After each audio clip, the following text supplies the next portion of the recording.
amani. Jina lako litukuzwe mfalme. Yesu mwenye nguvu, Yesu mwenye utukufu, Yesu mwenye sifa zote. Kwa siku ya leo tunakualika uwe mahali popote Bwana. Watu wabarikiwe, watu wakusifu, watu wakusikie.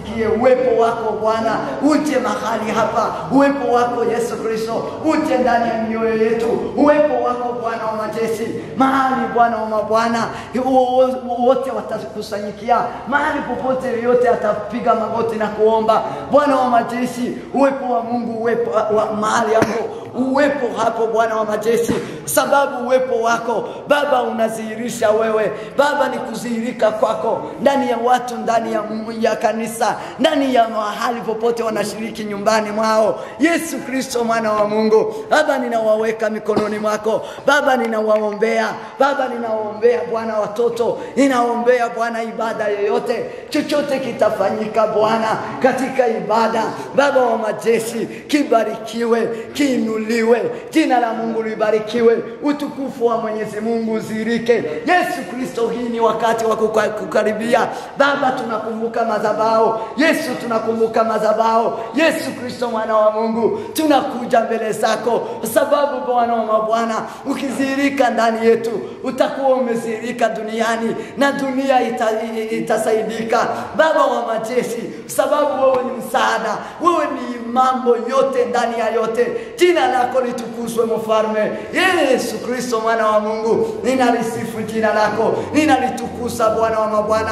Asubuhi ya leo ninafurahia, ninashukuru Bwana wa majeshi. Ninasema ni asante Baba wa mabwana kupatikana katika madhabahuni. Baba wa majeshi, Yesu Kristo tukikukaribia, tunajua ya kwamba Bwana hapa ni mahali Bwana wa majeshi umetenga kwa ajili ya neno lako, kwa ajili ya wewe, kwa ajili ya utukufu wako, kwa ajili ya heshima, kwa ajili Bwana wa mabwana ya kudhihirika ndani ya watu. Hii ni hema yako Baba, ili Bwana wa majeshi ulimwambia Musa, jenga hema katikati ya wana wa Israeli ili niishi ndani yao. Yesu Kristo ukakuja na jina inaitwa Emmanuel, Mungu pamoja nasi. Baba wa mabwana, tukiwa Baba katika madhabahuni, tunajua uko pamoja nasi. Zirika katika dunia, zirika katika Baba watu wote, zirika katika Bwana nchi hii. Utukufu uwe wako milele. Utukufu Bwana wa majeshi tunakurudishia.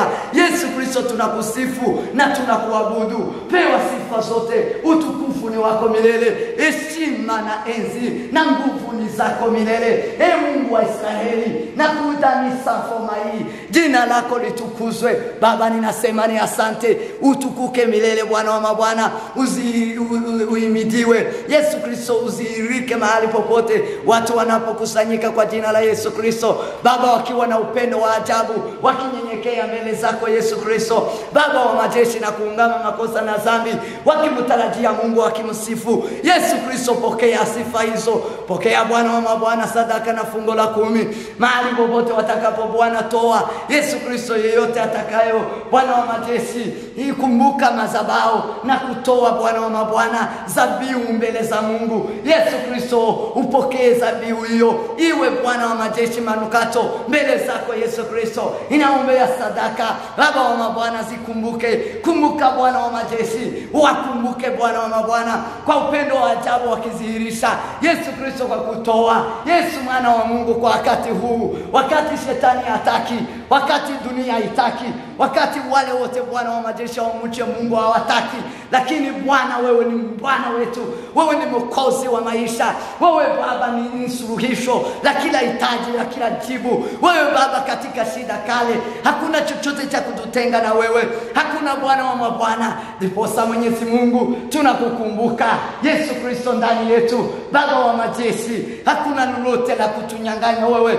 hakuna lolote Bwana wa mabwana la kusababisha ili usahaulike, lakini Bwana wa mabwana tunajua ya kwamba wajua yote na wafahamu yote. Ingawa tukusanyike pamoja, lakini mahali popote mtu alipo Baba akiinua madhabahu, Bwana wa majeshi umkumbuke, umusikilize Baba. Upokee sadaka lake, upokee fungo lake la 10 Bwana wa majeshi, liwe manukato mbele zako, na upate kumbariki, apate kubarikiwa ya kutosha, apate kuinuliwa Baba, na apate kukusifu. Upokee sifa hizo, upokee upendo huo, upokee Bwana wa majeshi majeshi kukuabudu kwa kiwango hicho. Jina lako litukuzwe na ufalme wako uje na mapenzi yako yafanyike. Ni katika jina la Yesu ninaomba na kuabudu. Amen.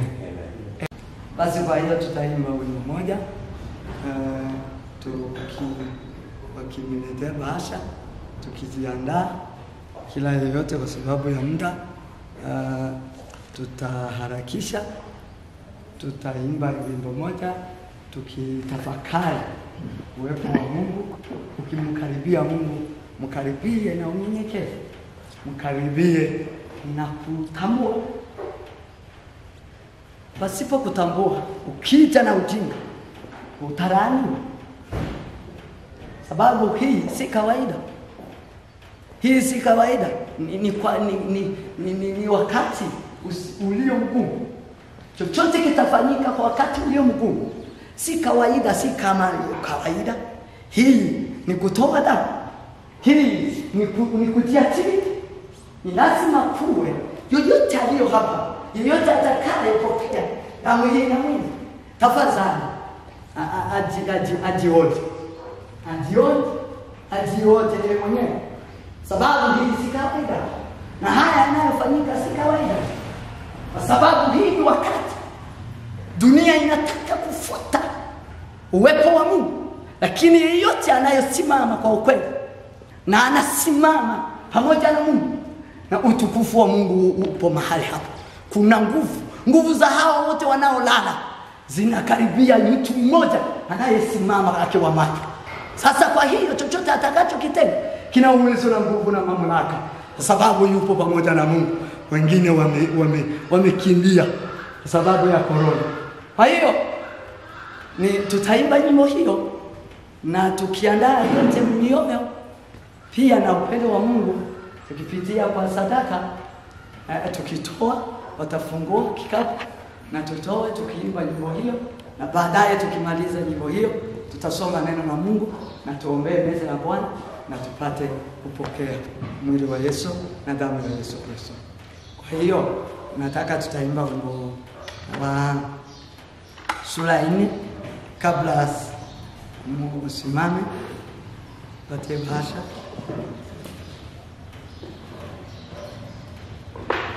Usiku kabla ya kuteswa Yesu. Hiyo ndio tutaimba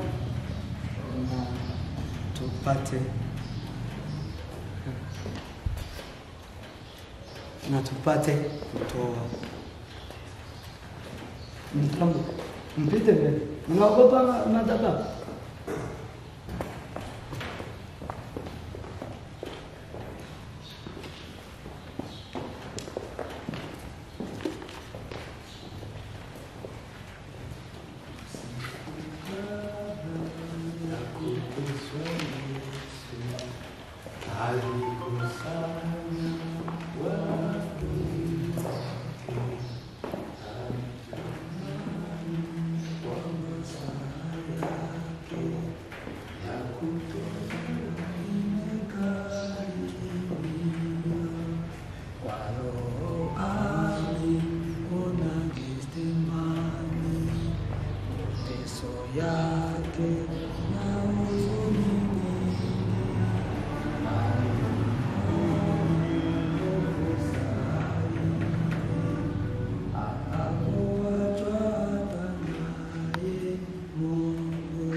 Baba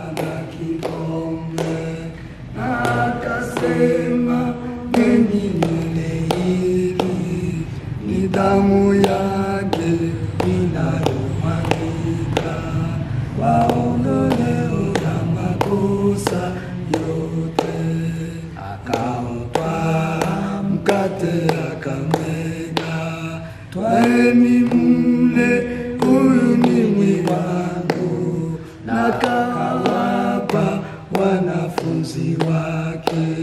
Waheri kila mtu aminiye. Baadaye akawapa na kikombe, akasema, nyweni nyote, hiki ni damu yangu inayomwagika kwa ondoleo la makosa yote. Kwa Roho aliyeona Getsemani, mateso yake na huzuni nyingi, zaidi alihofu zaidi, atapoachwa hata naye Mungu. Alitamani siku ya Pasaka pamoja na wapendwa wake huko, katika pendo lake kubwa sasa aliyashinda majaribu yote. Akautwaa mkate akamega, twaeni mle, huyu ni mwili wangu, na akawapa wanafunzi wake. Waheri kila mtu aminiye. Baadaye akawapa na kikombe, na akasema, nyweni nyote, Mungu ni damu yangu inayomwagika kwa ondoleo la makosa yako. Haleluya. Amen. Basi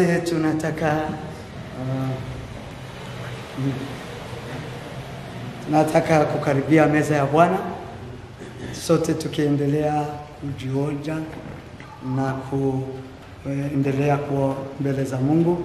Ukiona ya kwamba uko mbele za Mungu mahali ulipopote, tunakukaribisha katika meza ya Bwana, kufa na kufufuka kwa Yesu Kristo mwana wa Mungu. Hayo basi ndio tunakumbuka Yesu Kristo aliyeokoa dunia kwa upendo wa ajabu. Yeyote aliyemwamini asipotee bali apate uzima wa milele. Hatuwezi kumsahau Yesu Kristo aliyetuokoa katika dhambi. Na dhambi hiyo ni kifo. Sasa tuko kwa uzima wa milele. Basi haya ndio tutaendelea tukitafakari, kila yeyote atafakari kitazama mwili wa Yesu na damu yake Yesu Kristo.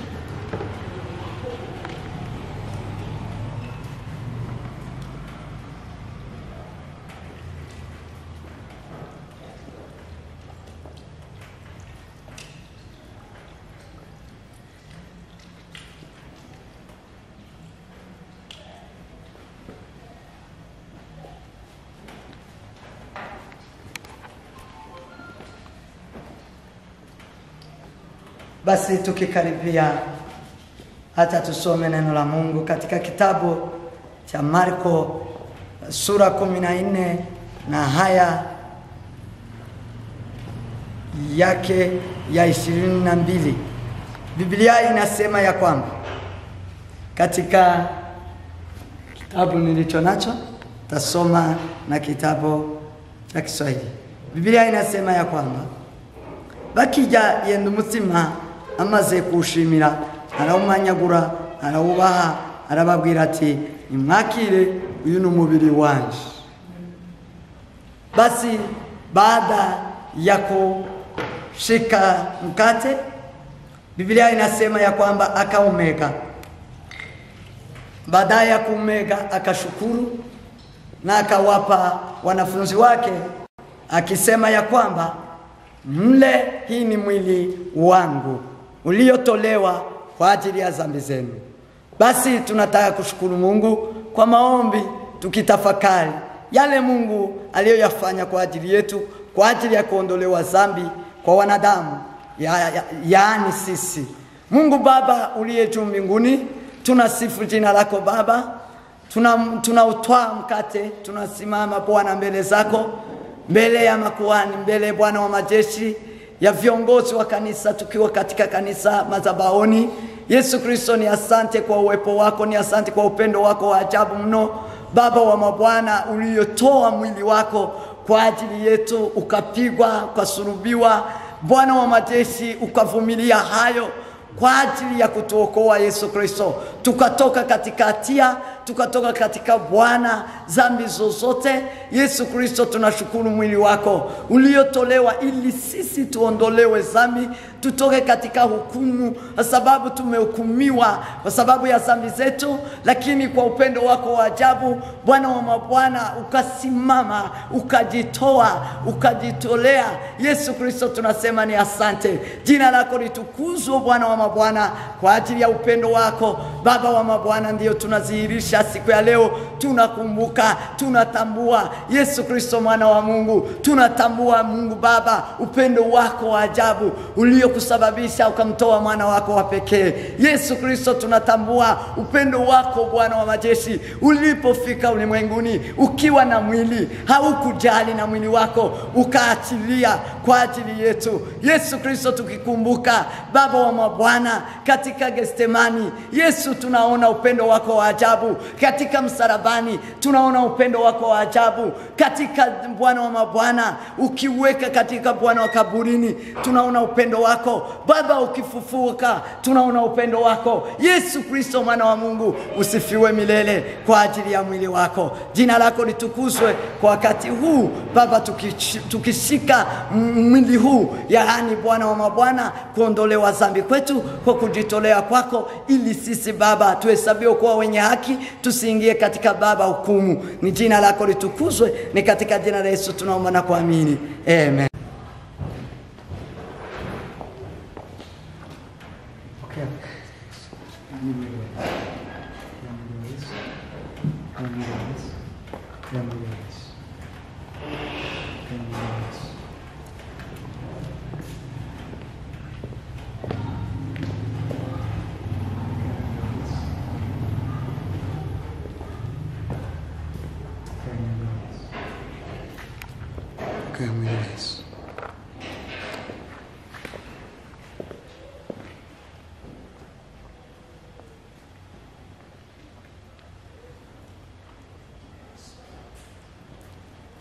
Sote tukiwa pamoja tukitafakari upendo wa Mungu Baba ulio wa ajabu mno, aliyejitolea kwa ajili yetu kwa neema kubwa zaidi. Yesu Kristo akatoa mwili wake. Kitafuna, ukipokea, kila tafakari hiyo upendo jinsi alivyojitolea. Wewe umeondolewa dhambi na ukatoka katika hatia, ukatoka katika hukumu kwa ajili ya mwili wa Yesu. Sote tukipokea kupitia neno la Mungu katika jina la Yesu Kristo.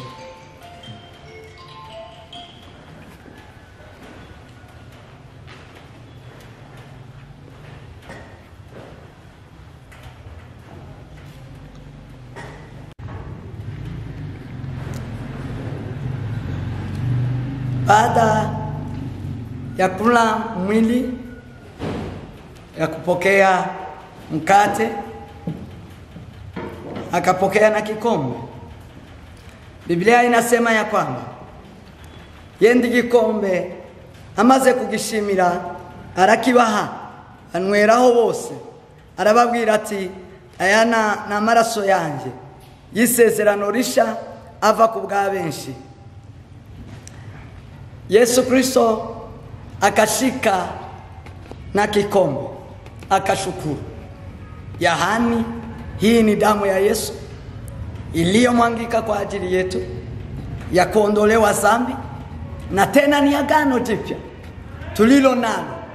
Hili ni agano tulilo nalo sisi wenyewe tu walio muamini Yesu Kristo, si wanadamu wote, si dunia yote, ila ni wale walio muamini Yesu Kristo. Hao ndio hawatapotea, bali wana ahadi ya kuingia mbinguni. Mbinguni ni nchi yao ya ahadi. Kwake Yesu Kristo ni nchi yao ya ahadi.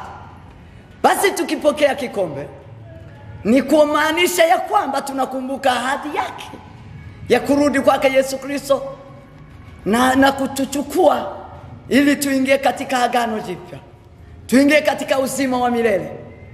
Hakuna kifo, hakuna mauti, hakuna huzuni, hakuna uchungu wowote. Tutakuwa katika amani tele yaliyo ndani ya Yesu Kristo, yaliyo ndani ya Mungu Baba. Basi ndugu zangu, mkipokea kikombe hiki, yaani damu ya Yesu Kristo iliyotusafisha tukakubalika mbele za Mungu. Biblia inasema ya kwamba Mungu Baba akitutazama, akituona katika damu ya Yesu Kristo, sisi huhesabiwa kuwa wenye haki kwa sababu tumo ndani ya Yesu Kristo. Damu ya Yesu Kristo haikufanya dhambi lolote, haikufanya chochote. Ni damu inayosafisha kabisa na kuondoa dhambi na kumkaribisha mtu na Mungu. Hapo tunakuwa uhusiano, ndipo tunaitwa wana wa Mungu kupitia damu ya Yesu Kristo. Usidharau damu ya Yesu Kristo, bali uikaribie. Itakuosha na itakukubalisha mbele za Mungu, utakukubalika. Kwa hiyo acha tushukuru kwa ajili ya damu ya Yesu Kristo iliyomwagika kwa ajili yetu, na tushukuru zaidi sana kwa sababu tuna ahadi. Hatukae tu kwa bure, hatukae kama wapumbafu, hatukae kama hatujui. Sisi tunajua siku moja tu tunaweza mlaki Yesu Kristo mawinguni. Tunaweza ingia katika nchi ya ahadi. Tuna nchi ya ahadi, bila shaka tutaingia kupitia damu ya Yesu Kristo. Kwa hiyo acha tushukuru, baadaye tupokee kikombe. Mungu Baba unayeishi mahali pa kuinuka, ni asante Yesu Kristo kwa damu yako Yesu Kristo iliyomwagika, ilitiririka msalabani na ikajulikana popote duniani. Bwana wa mabwana, kwa sababu umesulubiwa kwa ajili ya kanisa, umesulubiwa kwa ajili ya watu, kwa ajili yetu Bwana wa mabwana. Yesu Kristo, tunatambua hayo asubuhi ya leo, kwa kuwa wewe ni mwema na wema wako ni wa ajabu, upendo wako usio na kipimo. Yesu Kristo, ninashukuru nikiwa madhabahuni sasa Baba, nikikumbuka ya kwamba tumeondolewa dhambi zimetuweka, zilikuwa na Bwana, tulikuwa na hatia, tulikuwa Bwana wa majeshi, tupelekwe Bwana wa mabwana mahali Bwana wa majeshi pa kuhukumiwa hata na kifo pia. Lakini kwa uwezo wa damu ya Yesu Kristo tukaondolewa dhambi, tukaondolewa hatia, tukaondolewa Bwana wa mabwana katika hukumu, tukaondolewa Bwana wa majeshi katika wenye kufa na kufariki. Hakuna kifo tena ndani yetu Bwana wa majeshi, kwa ajili ya damu ya Yesu Kristo. Tunashukuru damu hiyo iliyo na nguvu, damu inayopita, damu ya ndama inayopita, damu ya Abeli inayonena vizuri kuhusu sisi, inayo Bwana wazirika nani yetu. Na Mungu Baba anatukubali na anatuita watoto wake, na tunakubalika mbele zake tukiwa watakatifu. Jina lako litukuzwe Yesu Kristo. Ninashukuru zaidi, ninashukuru damu yako Yesu, Yesu mwana wa Mungu. Ninashukuru mara tena kwa ahadi tulionayo, tulioipewa na damu ya Yesu Kristo. Hiyo ahadi ni ajabu, ni ahadi isiyo Bwana wa majeshi koma, ni ahadi haitazuiwa, ni ahadi Bwana wa mabwana. Siku moja tutamwona Mungu Baba, tutamwona Mungu Mwana, tutamwona Mungu Roho Mtakatifu, tutakaa kwa amani tele. Bwana wa majeshi, mahali hakuna kifo, hakuna mauti, hakuna uchungu wowote, kwenye amani tele. Baba wa mabwana, tukikushukuru, tunashukuru hiyo ahadi Baba. Tuko tayari Baba, tutaingia bila shaka kupitia damu ya Yesu iliyomwagika. Haleluya, haleluya, iliyomwagika Baba. Haleluya, haleluya. Tunaikubali, tunaikubali, tunaiheshimu, tunaikubali siku ya leo, tunaikumbuka siku ya leo. Wewe ni Mwokozi wa maisha, wewe ni Bwana na Mwokozi. Sifa zikurudilie Yesu, utukufu uwe wako milele. Yesu Kristo mwana wa Mungu, tunakumbuka hiyo ahadi ulipo Baba fufuka, uliwaambia ya kwamba jinsi mnaniona ninaenda, hivyo ndivyo nitarudi, sitawaacha kamwe. Yesu Kristo, tunashukuru ahadi.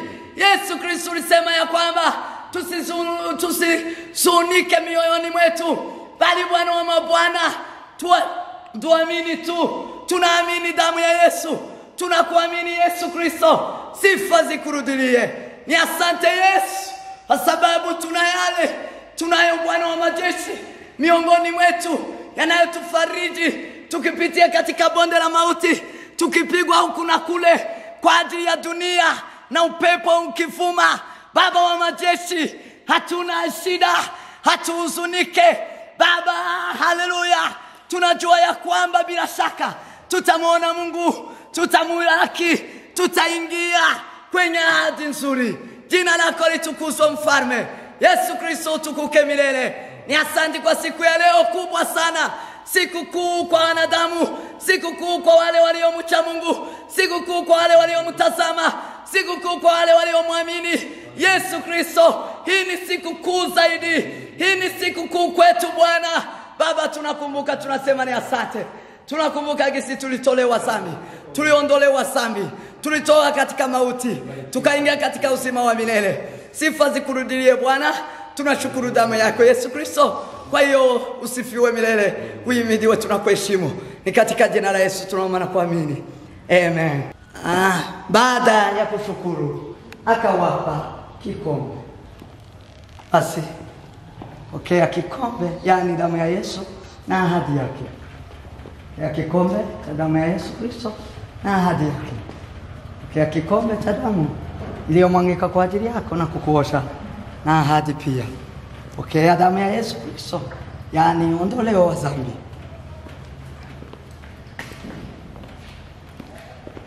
Pokea damu ya Yesu Kristo, ahadi na ondoleo la dhambi. Pokea damu ya Yesu Kristo iliyomwagika kwa ajili yako, ondoa dhambi na ahadi pia ya kuingia mbinguni.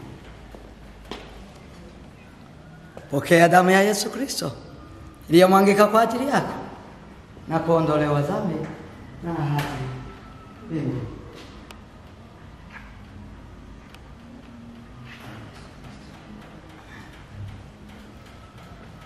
Sote tukiwa na kikombe mikononi mwetu, jaribu tafakari hiyo ahadi. Tazama, angalia kama uko nayo. Yesu akikuita unaweza ingia bila shaka. Ukiitwa leo una njia. Yesu ndiye njia ya ukweli na uzima. Kuna yeyote atakayeingia bila hii damu, bila Yesu Kristo? Yeye ndiye njia ya ukweli na uzima. Kuna yeyote atakayeingia katika uzima wa milele bila kupitia kwake Yesu Kristo? Kwa hiyo sote tukiwa pamoja tupokee damu nzuri na ahadi hiyo ndani yetu katika jina la Yesu.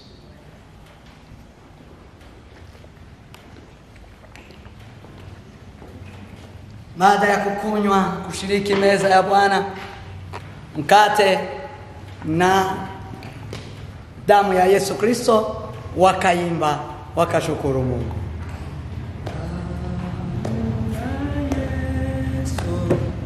Damu ya Yesu, damu ya Yesu, yasafisha kabisa. Damu ya Yesu, damu ya Yesu, damu ya Yesu, damu ya Yesu, yasafisha kabisa. Damu ya Yesu, damu ya Yesu, damu ya Yesu, yasafisha kabisa. Wamama wataimba haleluya, wamama wataimba haleluya, vijana wataimba haleluya. Asifiwe Mwokozi. Kanisa litaimba haleluya, kanisa litaimba haleluya, kanisa litaimba haleluya. Asifiwe Mwokozi. Damu ya Yesu, damu ya Yesu, damu ya Yesu, yasafisha kabisa. Damu ya Yesu, damu ya Yesu, haleluya, damu ya Yesu yasafisha kabisa. Vijana wataimba haleluya, vijana wataimba haleluya, kanisa wataimba haleluya, asifiwe Mwokozi. Tuimbe damu ya Yesu, damu ya Yesu, damu ya Yesu yasafisha kabisa. Damu ya Yesu, damu ya Yesu, damu ya Yesu yasafisha kabisa. Nashimira Imana y'Umwami wacu Yesu Kristo. Nashukuru Mungu Baba wetu Kristo Nduwaye kandi umunsi mwiza w'amateraniro ambaye ametupea muda mzuri wa kukusanyika, wa kuba turi ahitiriwe izina ry'Imana, kupatikana mahali ambapo kunaitwa jina la Mungu, ku gicaniro. hapo kwenye madhabahu. Ndashima Imana ibiduhaye. Nashukuru Mungu ambaye ametupea muda huu. Ubwo isi n'ibibazo biri ku isi bitabishakaga, Ingawa dunia na shida ambazo zinapatikana kwa dunia haikukubali, ariko turashima ko gicaniro gikomeje, lakini tunashukuru Mungu sababu madhabahu inaendelea. kandi Imana ishimwe Pia Mungu ashukuriwe bayo aho bari hose ko baraterana mu mazu, kwa watu wake mahali wanapatikana, wote wanakusanyika ndani ya nyumba zao, kandi dushaka kubakomeza ngo bagumize bakomere bashikame batsenge, kuko Imana ireba hose irababona. Pia tunaendelea kuwaimarisha ili wasimame wakiimarika, waendelee kuomba sababu Mungu utazamao mahali pote kuna watazama na nawaona. Imana ishimwe rero, iri ni iringa rigira kabiri. Mungu asifiwe sababu leo ni Jumapili ya pili. Tuba hano ku gicaniro, Tunapatikana hapa kwenye madhabahu ariko tudateranye n'abashirika bose. na tukusanyiki na washirika wote. Abizera bose duteranye nabo, Waaminifu wote hatukusanyiki na wao leo. ariko ndizera aho bari hose kubera gukunda Imana barateranye. Sababu namshukuru Mungu na nikiamini kwa sababu wanampenda Mungu sana, najua wanakusanyika. Abateranye rero bateranye kubw'Imana, Wale ambao wanakusanyika kwa sababu ya Mungu, tacho wabuza gutuma boterana. haiwezi, hakuna jambo ambalo tawazuia ili wasikusanyike. Hano tuza kugira ngo dukomezanye, Sisi tunakuja hapa ili tuimarishane, ariko guterana n'Imana ni mu mitima, lakini kukusanyika pamoja na Mungu ni ndani ya mioyo, ni mu bugingo, ni ndani ya uzima, ni kwiyegurira Imana. ni kujitoa kwa Mungu. Rero nta mpamvu yotuma ibindi bizodukura mu Imana. Hii mambo haiwezi tutoa ndani Mungu. Nkuvuga ko twarabiganiriye Namaanisha tumeyazungumzia ni jambo ry'Imana katika neno la Mungu icyumweru gitambutse, kwa last week, yuko ntacyo ntandukanya n'urukundo rw'Imana. kwa sababu hakuna jambo ambalo itanitenga na upendo wa Mungu. Indwara ya coronavirus, Ugonjwa wa coronavirus ntabwo bigera ku aho tuduhurira n'Imana, haitafika mahali ambapo tunakutana na Mungu. ntabwo bigera iruhande rw'Imana, Haifiki karibu na Mungu. igera aho tuduteranira n'Imana. Haifiki mahali tunakusanyika pamoja na Mungu. Aho Imana iba muri twebwe, Mahali Mungu anaishi ndani mwetu, corona ndiyo hahagarika, corona haiwezi kusimamisha kuko ndihagera. sababu haifiki mahali hiyo. Yogera ku maduka, Itafika kwa duka, yogera mu ibarabara, inafika hata kwa barabarani, igera ku mubiri, inafika kwa miili yetu, ariko ndishobora kugera ku mutima, lakini haiwezi fika ndani ya mioyo, ndishobora kugera mu bugingo, haiwezi fika ndani ya nafsi, ndiyogera mu mwuka, haiwezi fika ndani ya roho, kuko aho niho duteranira n'Imana, sababu mahali hiyo ndio tunakusanyikia pamoja na Mungu. aho niho tubana n'Imana. Hapo ndio mahali tunakaa pamoja na Mungu. Kubera izo mpamvu Kwa sababu ya hayo, ubutumwa burakomeje, injili bado inaendelea. ubutumwa burakomeje. Injili inaendelea. turaramya Imana, sisi tunamwabudu Mungu, turanayihimbaza, pia tunamwabudu, tunamsifu. turahimbaza Imana ya Israeli. Tunasifu Mungu wa Israeli. Rero kubw'ivyo Imana ishimwe ihimbazwe kuba muntu no kuyihimbaza. Kwa hiyo tunamshukuru Mungu asifiwe, sababu kuwa kwetu hapa ni kumsifu na kumwabudu. Kuba muntu kwacu ni kuramya Imana. Kupatikana mahali hii ni kuabudu Mungu. Imana rero ihimbazwe kandi ishigwe hejuru. Mungu asifiwe na ainuliwe. Bivyo rero tuja kwinjira mu ijambo. Kwa hiyo sasa kabla tuingie kwa neno, turasenga Imana. Tunataka tumuombe Mungu. Sengera abantu bose bari buze kumva ijambo ry'Imana. Niombee wale wote ambao watasikia neno hili. Sengera bariko baryumva mu buryo batari basanzwe baryumva. Pia wale ambao wanasikia neno la Mungu kwa namna hawakuzoea kuisikia. Barimo barisoma basoma Biblia batabonye ubabwiriza. Wale ambao wanasoma Biblia bila kupata mtu wa kufafanua, ubigisha, ambaye atawafunza. Ntibatike intege. Wasikate tamaa. Hari Imana mu ijuru. Kuna Mungu mbinguni. Hari Umwuka Wera. Kuna Roho Mtakatifu. Hari Yesu Kristo. Yesu Kristo. Arabafasha arabasobanurira. Yeye atawasaidia na atawafafanulia. Nibuka yankone irimo isoma umuzingo wa Yohana wa Yesaya. Mimi nakumbuka mtu ambaye alikuwa akisoma ile kitabu ya Yesaya. Alimo asoma umuzingo wa Yesaya. Alikuwa akisoma Torati ya Yesaya. Yagezeho aho Imana imwoherereza Filipo. Yesu amwohereza Filipo. Ilifika mahali Yesu akamtuma Filipo. Filipo mwaramwegera. Filipo akamkaribia. Aramubwira ngo si usoma urabyumva. Akamuuliza, je, mambo hayo ambayo unayasoma unayasikia? Aramubwira ngo se novyumva ntenda afite unsobanurira. Akamwambia, nitayasikiaje kwa sababu na sina mtu ambaye atanifafanulia. Simfite unsobanurira uyu muntu ninde? Mtu huyu ni nani sababu sina mtu. Ninde waujanwa gutya nk'intama? Ni mtu gani ambaye anapelekwa kama kondoo? Filipo barahageze.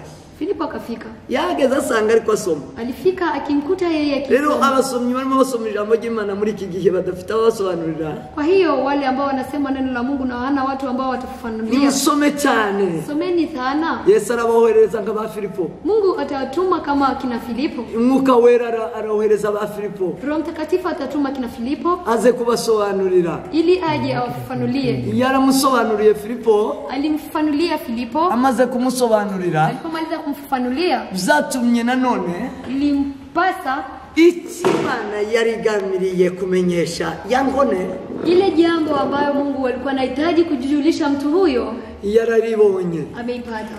yararibonye kwa rugukizwa kwa kwakira Yesu nk'umwana n'umukiza. Ilikuwa ni kupokea Yesu Kristo kama Bwana na Mwokozi. Kuko yaramusobanuriye aramwemera aramwakira. Sababu Filipo alipomaliza kumfafanulia yeye alikubali. Aramubwira ngo gisigaye ni giki? Kamwita, je, inayosalia ni nini? Aramubwira ngo niba wizeye urabatizwa mu mazi. Kamwambia, kama wewe unaamini utabatizwa kwa maji. Bageze ku mazi aramubwira ngo amazi ngaya niki kindi kibura. Walipofika kwa maji wakasema, maji ni haya, nini ambayo inasalia? Gari lirahagarara. Wakasimamisha gari. Aramumanura aramubatiza. Akamshusha na akambatiza. Yakira umwami Yesu. Akapokea Yesu Kristo. Ngo Filipo Umwuka aramufata aramujana muri Azoto. Basi Roho wa Mungu akamchukua Filipo akampeleka Azoto. Nukuvuga ko iyo usoma ijambo ry'Imana, namaanisha ukisoma neno la Mungu, ubishaka, ukitamani kusoma, Umwuka w'Imana arahari kugira ngo abigusobanurire. Roho wa Mungu yupo ili akufafanulie. Nimusome cyane. Someni sana. Satani yibure. Shetani yeye akosekane. Nimusome cyane. Someni sana. Mani bahindurira amateka. Mungu awageuzie maisha. Murakizwa aho muri hose. Nyinyi mtaokoka mahali mnapatikana. Kuko Umwuka w'Imana ari hose. Sababu Roho wa Mungu yuko mahali pote. Yesu Kristo ari hose. Yesu Kristo yuko mahali pote. Rero ndashaka kubakomeza. Sasa nataka niwaimarishe. Mukomeze musome. Endelea kusoma neno. Ngo mutari kumwe na pasteri. Ingalau hamko pamoja na mchungaji wenu. Ndi muri kumwe n'umuvuga butumwa. Hamko pamoja na mnenaji wa Injili. Ndi muri kumwe na washemasi. Pia na washemasi hamko pamoja. Ndi muri kumwe na bakora mu matorero. Hamko pamoja na watu ambao wanahusika na mambo ya kanisa. Ariko Imana datireba. Lakini Mungu atazamaye karabona. Yeye anawaona. Umwuka Wera w'Imana azabasobanurira ibyo musoma. Roho Mtakatifu wa Mungu atawafafanulia yale ambayo mnayasikia. Reka dusenge. Acha sasa tumuombe. Sengera abo bose ngo bakomere, bakomeza amaso yabo mu kitabo. Tuombe watu hao wote ili waimarike na waangalie kwa kitabu cha Mungu. Wagendelee bakomeze basome ijambo ry'Imana. Waendelee kusoma neno la Mungu. Imana ize kubasobanurira. Mungu je awafafanulie. Uiteka Mana yacu himbazwe. Mungu uhimidiwe. Gitare gikomeshigwa hejuru. Mwamba uinuliwe. Singizwa muri uyu mwanya mwiza wo kumva ijambo ryawe. ushukuriwe kwa muda mzuri wa kusikia Shimwa neno la kuguha umwanya Mungu. mwiza wo gutanga ijambo ku isi. Kwa muda huu wa kupeana neno ulimwenguni. Shimwa Yesu Kristo duhesheje kuba ku gicaniro. Sifio ambayo umeturuhusu kuwa kwenye madhabahu. Umwami data kuko ahangaha Sababu mahali hii ni wari amaso yawe, hapa ndio kuna macho ni yako, wari amatwi yawe, pia masikio yako, ni wari umutima wawe. pia roho yako. Hani ocho duturirwa imitwaro, Mahali hii ndio tunapumzishwa hani ocho mzigo. duhererwa umugisha, Pia tunapewa baraka. hani ocho duhererwa ibisubizo vyose. Hapa ndio tunapewa suluhisho. Data la mahitaji turagushimiye yetu. rero ko turahasubirizwa byose. Kwa hiyo tunakushukuru sababu tumepatikana mahali ambapo Nagushimiye mwami tunajibiwa. data kubw'ijambo ryawe ryiza twimirije kurya. Tunakushukuru kwa neno lako ambao ni tayari kutulile. Nagushimira ko bakunzi bakunda Imana bose aho bariko bateranye. Nakushukuru kwa wale ambao wanakupenda mahali wanakusanyika. Kuko nubwo badateranye n'abantu ariko bateranye nawe Yesu. Ingawa hawakusanyiki na wenzio lakini wanakusanyika nawe Kristo. Yaba umwe yaba babiri Wakiwa mmoja wala wawili, uri kumwe nabo. wewe uko miongoni mwao. Yaba barenze babiri Wakiwa juu ya wawili, mwami data uri kumwe nabo. Mungu uko pamoja nao. Ayo materaniro mwami data yakiriye arejejwe. Makusanyiko hayo yapokee sababu yametakasika. Kuko mwami data nyiribe bazamuye igicaniro cyawe. Sababu wamepandisha madhabahu yako. Izina ryawe rihabwe icubahiro Yesu. Jina lako libarikiwe mfalme. Nabasabira rero gukomeza kuba ku Mana. Nawaombea ili waendelee kuwa kwa Mungu. Bagende bakomeze babe bane n'Imana. Waendelee waishi pamoja na Mungu. Bakomeze bumva Imana. Wasikie Mungu. Bateranye bahabwe imbaraga zo kumeza guteranira mu mazu. Wapewe nguvu ya kuendelea kukusanyika ndani ya nyumba zao. Bagahabwe imbaraga zo kumeza guterana n'Imana mu mitima yabo. Wapewe nguvu za kuendelea kukusanyika na Mungu mioyoni Bahabwe mwao. imbaraga zo kumeza gusoma ijambo ry'Imana. Pia nguvu ambayo inawapasa wasome na Maze umwuka wera w'Imana basobanurire. alafu Roho Mtakatifu wa Mungu Babashe wafafanulie gukizwa bakire. ili waokoke na wapone. Yesu Kristo umwana w'Imana. Yesu Kristo mwana wa Mungu. Nagushimira Mana kubw'ijambo ry'Imana. Ninakushukuru kwa neno la Mungu. Kuko ari wowe wese rigeraho rimenagura umutima we. Kwa kila mmoja ambao itapasua roho yake Rishenjagura umutima we. na ipasue roho yake. Abashe kumva Imana. Asikie Mungu. Abashe kumva Imana muri ibi bihe bigoye. Asikie Mungu kwenye kati hii ngumu. Abashe kumva Imana muri ibi bihe by'urusaku rwa coronavirus. Asikie Mungu kwenye kati ya kelele ya coronavirus. Mwami data yumva Imana ari yate aheza ubugingo bwe. Asikie Mungu na mkabidhi nafsi yake. Ari aheza umutima we. Mkabidhi roho yake. Yesu ndasengeye amatorero y'Imana. Yesu ninaombea kanisa la Mungu. Nasengeye mwami data ingingo zose za Kristo.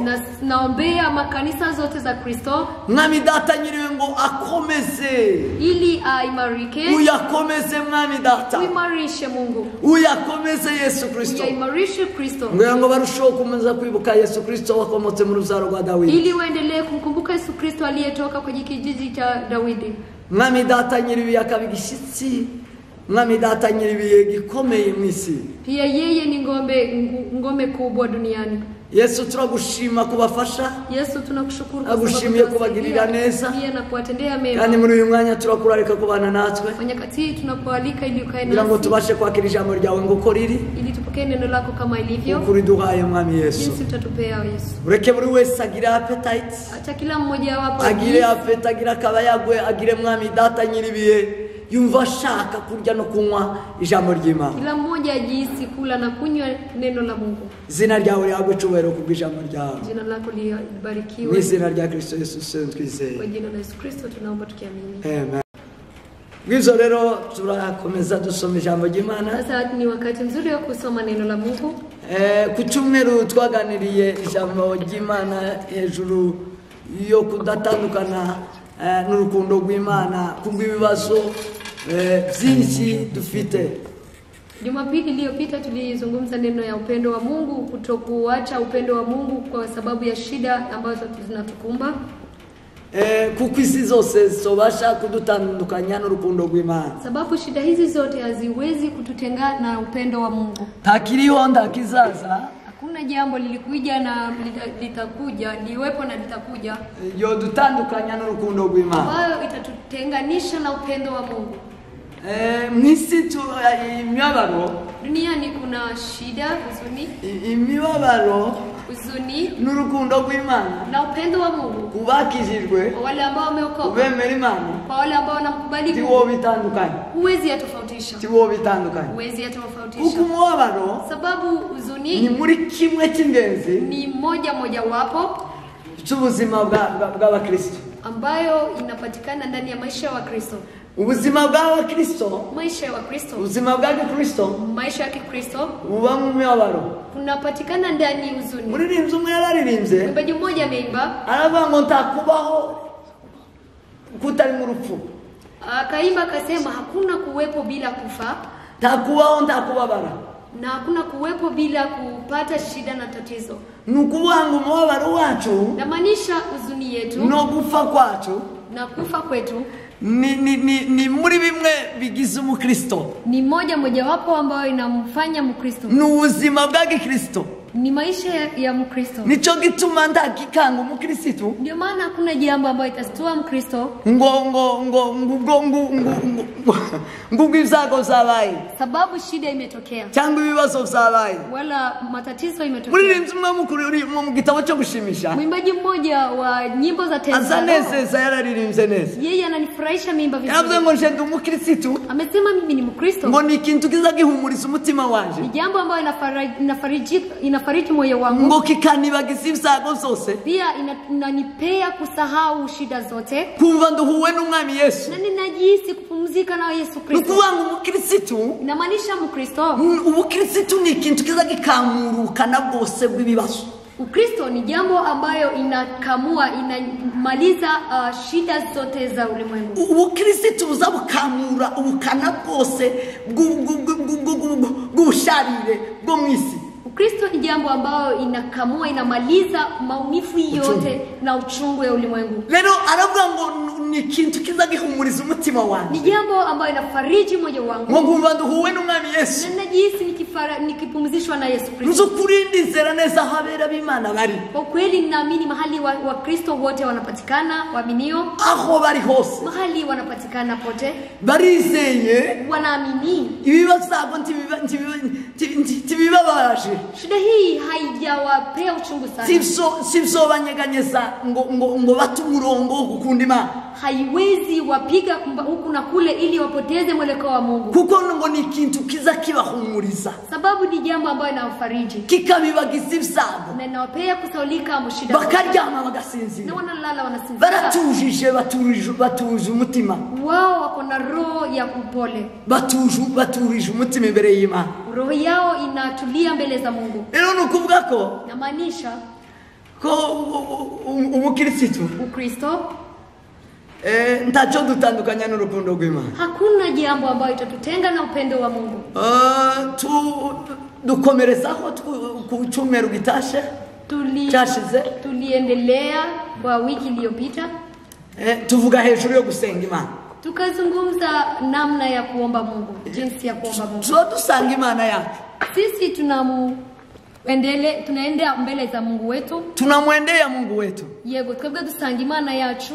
Iyo dusanga Imana, Tumwendea Mungu, dufite uburyo bupanze bw'Imana mu ijambo ry'Imana bwo gusanga Imana. kuna namna ambayo inapangiliwa vizuri ndani ya Biblia, namna ya kumkaribia Mungu. Muri Bibiliya harimo audience y'uburyo umuntu asanga Imana. Kwa Biblia kunapatikana kibali ya jinsi mtu anakaribia Hari Mungu. uburyo umuntu asanga Imana, hari uburyo umuntu abona Imana, Kuna jinsi mtu anamkaribia Mungu na kuna jinsi mtu anamuona Mungu. hari uburyo wogendamo ntubona Imana, Kuna jinsi ambayo utaenda mbele za Mungu na utamuona. hari uburyo wosenga Imana ntubone igisubizo, Kuna jinsi ambayo utaomba na utapata suluhisho. ariko hari ubundi buryo butuma Lakini kuna namna nyingine ambayo inasababisha tubona Imana tugahabwa igisubizo cy'icyo dushaka ku Mana. sisi tunamuona Mungu na tunapewa suluhisho ya yale ambayo tunamuomba Mungu. Rero Bibiliya iduheza umurongo w'uburyo tubasha gusanga Imana. Biblia inatupea mwelekeo ambapo jinsi tutamkaribia Mungu. Twabisanze mu ijambo ry'Imana. Tumeyapata ndani ya neno la Mu Mungu. gihe cyose umuntu wese atekereza gusanga Imana, Kwa muda yote mtu anafikiria kumkaribia Mungu. hari formule, Kuna formula, hari uburyo bwo gukurikiza. kuna namna ya kufuatilia. Imana ni umwami, Mungu ni mfalme, ni umunyamahame, yeye ana principle afite uburyo ugomba kumusanga, na jinsi ambayo unapaswa yatanze kumkaribia. aratangaza. Yeye amepeana namna hiyo na ametangaza. Avuga ngo mu gihe cyose tumushatse, Akasema kwa wakati yote ambao ngo tunamtafuta, tuzamushakanishe umutima uciye bugufi. tumtafute kwa kuna moyo ambayo ni mnyenyekevu. Imana irera, Mungu ni mtakatifu. abayisanga bakwiye kuba bera. Watu wote ambao wanamkaribia wanapaswa kuwa watakatifu. Rero gusanga Imana Namaanisha kumkaribia Mungu nukwezwa nukwihana, ni kutakasika, ni kutubu. nukwihana, Ni kutubu. nukwihana ndayindi nzira. Ni kutubu, hakuna njia nyingine. Kwihana Kutubu niyo nzira yazanywe na Yohana umubatiza. hiyo ndiyo njia ambayo imeletwa na Yohana. Niyo Yohana yaje avuga. Yeye alikuja kitangazia hiyo. Yesu niyo yarangirijeho. Pia Yesu yeye ndiye amekomesha kwa hiyo. Yesu ayirangirizaho. Yesu alipokamilisha kwa hiyo ababwira ngo mwihana ubwami bw'Imana buregereje. akawaambia tubuni kwa sababu falme Ntaho mbinguni. kwinjira mu bwami bw'Imana atejejwe. Kuna mtu ambaye ataingia falme mbinguni. Imana nubiri ku bwami iri mu bwami. Kwa sababu Mungu yuko ndani ya ufalme. Aravuga ngo bamusanga bose basange bekishije bugufi. Wale wote ambao wanamkaribia wakinyenyekea. Number 2.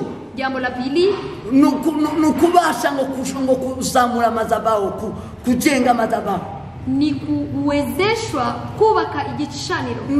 Nukwegera igicaniro. Ni kukaribia madhabahu. Iyo twegera igicaniro, Tukikaribia madhabahu, iyo dusana igicaniro, sisi tukijenga madhabahu, tuba twegera amaso y'Imana. ili ni kukaribia macho ya Mungu. Bibiliya iratubwira ngo Biblia inatuambia igihe cha Mose, wakati wa Musa, igihe cha Abrahamu, wakati wa Ibrahim. Abrahamu yajaga ku musozi Moriya. Abraham alikuwa anaenda kwa mlima Moria. Ngo agiye gutamba igitambo. Yeye akienda kupeana dhabihu. Ahari igitambo habari igicaniro. Mahali kuna dhabihu kuna igicaniro madhabahu. Kuna madhabahu. Igicaniro Madhabahu ni hamwe n'igitambo pamoja na dhabihu. ngo aho hakaba amaso y'Imana. Hapo kunapatikana macho ya Mungu. Hakaba ugutwi kw'Imana. Pia masikio ya Mungu. Ngo agatamba. Yeye anapeana hiyo dhabihu. Akaganira n'Imana. Anazungumza na Mungu. Agashinga igicaniro. Yeye anajenga madhabahu. Akabasha kuvugana Na n'Imana. anapata kuzungumza na Mungu. Arakomeje no mu gihe cha Eliya. Imeendelea hata kwa muda wa Elia. Munsi aja gutigira n'ingabo z'Abaya. Wakati alikuwa anaenda kupambana na askari majeshi wa Baali. Yabashe gutekereza. Yeye alifikiria, abasha gusana igicaniro. akajenga kwanza madhabahu. Aravuga ngo icyabuze hano kugira ngo isi iyangamiye, kugira ngo Abanyisraeli bahure n'ibisango. Alisema ambayo imekosekana ili wana wa Israeli wapate kukumbana na shida. Kubera ko ndagicaniro. Ni kwa sababu hakuna madhabahu. Ahabu yaramaze kuzana ingabo z'Abaya. Ahabu alikuwa ameleta watu wa Baali. Bazamura igicaniro kitari kima. Wao wakaweka madhabahu ambayo si madhabahu ya Mungu.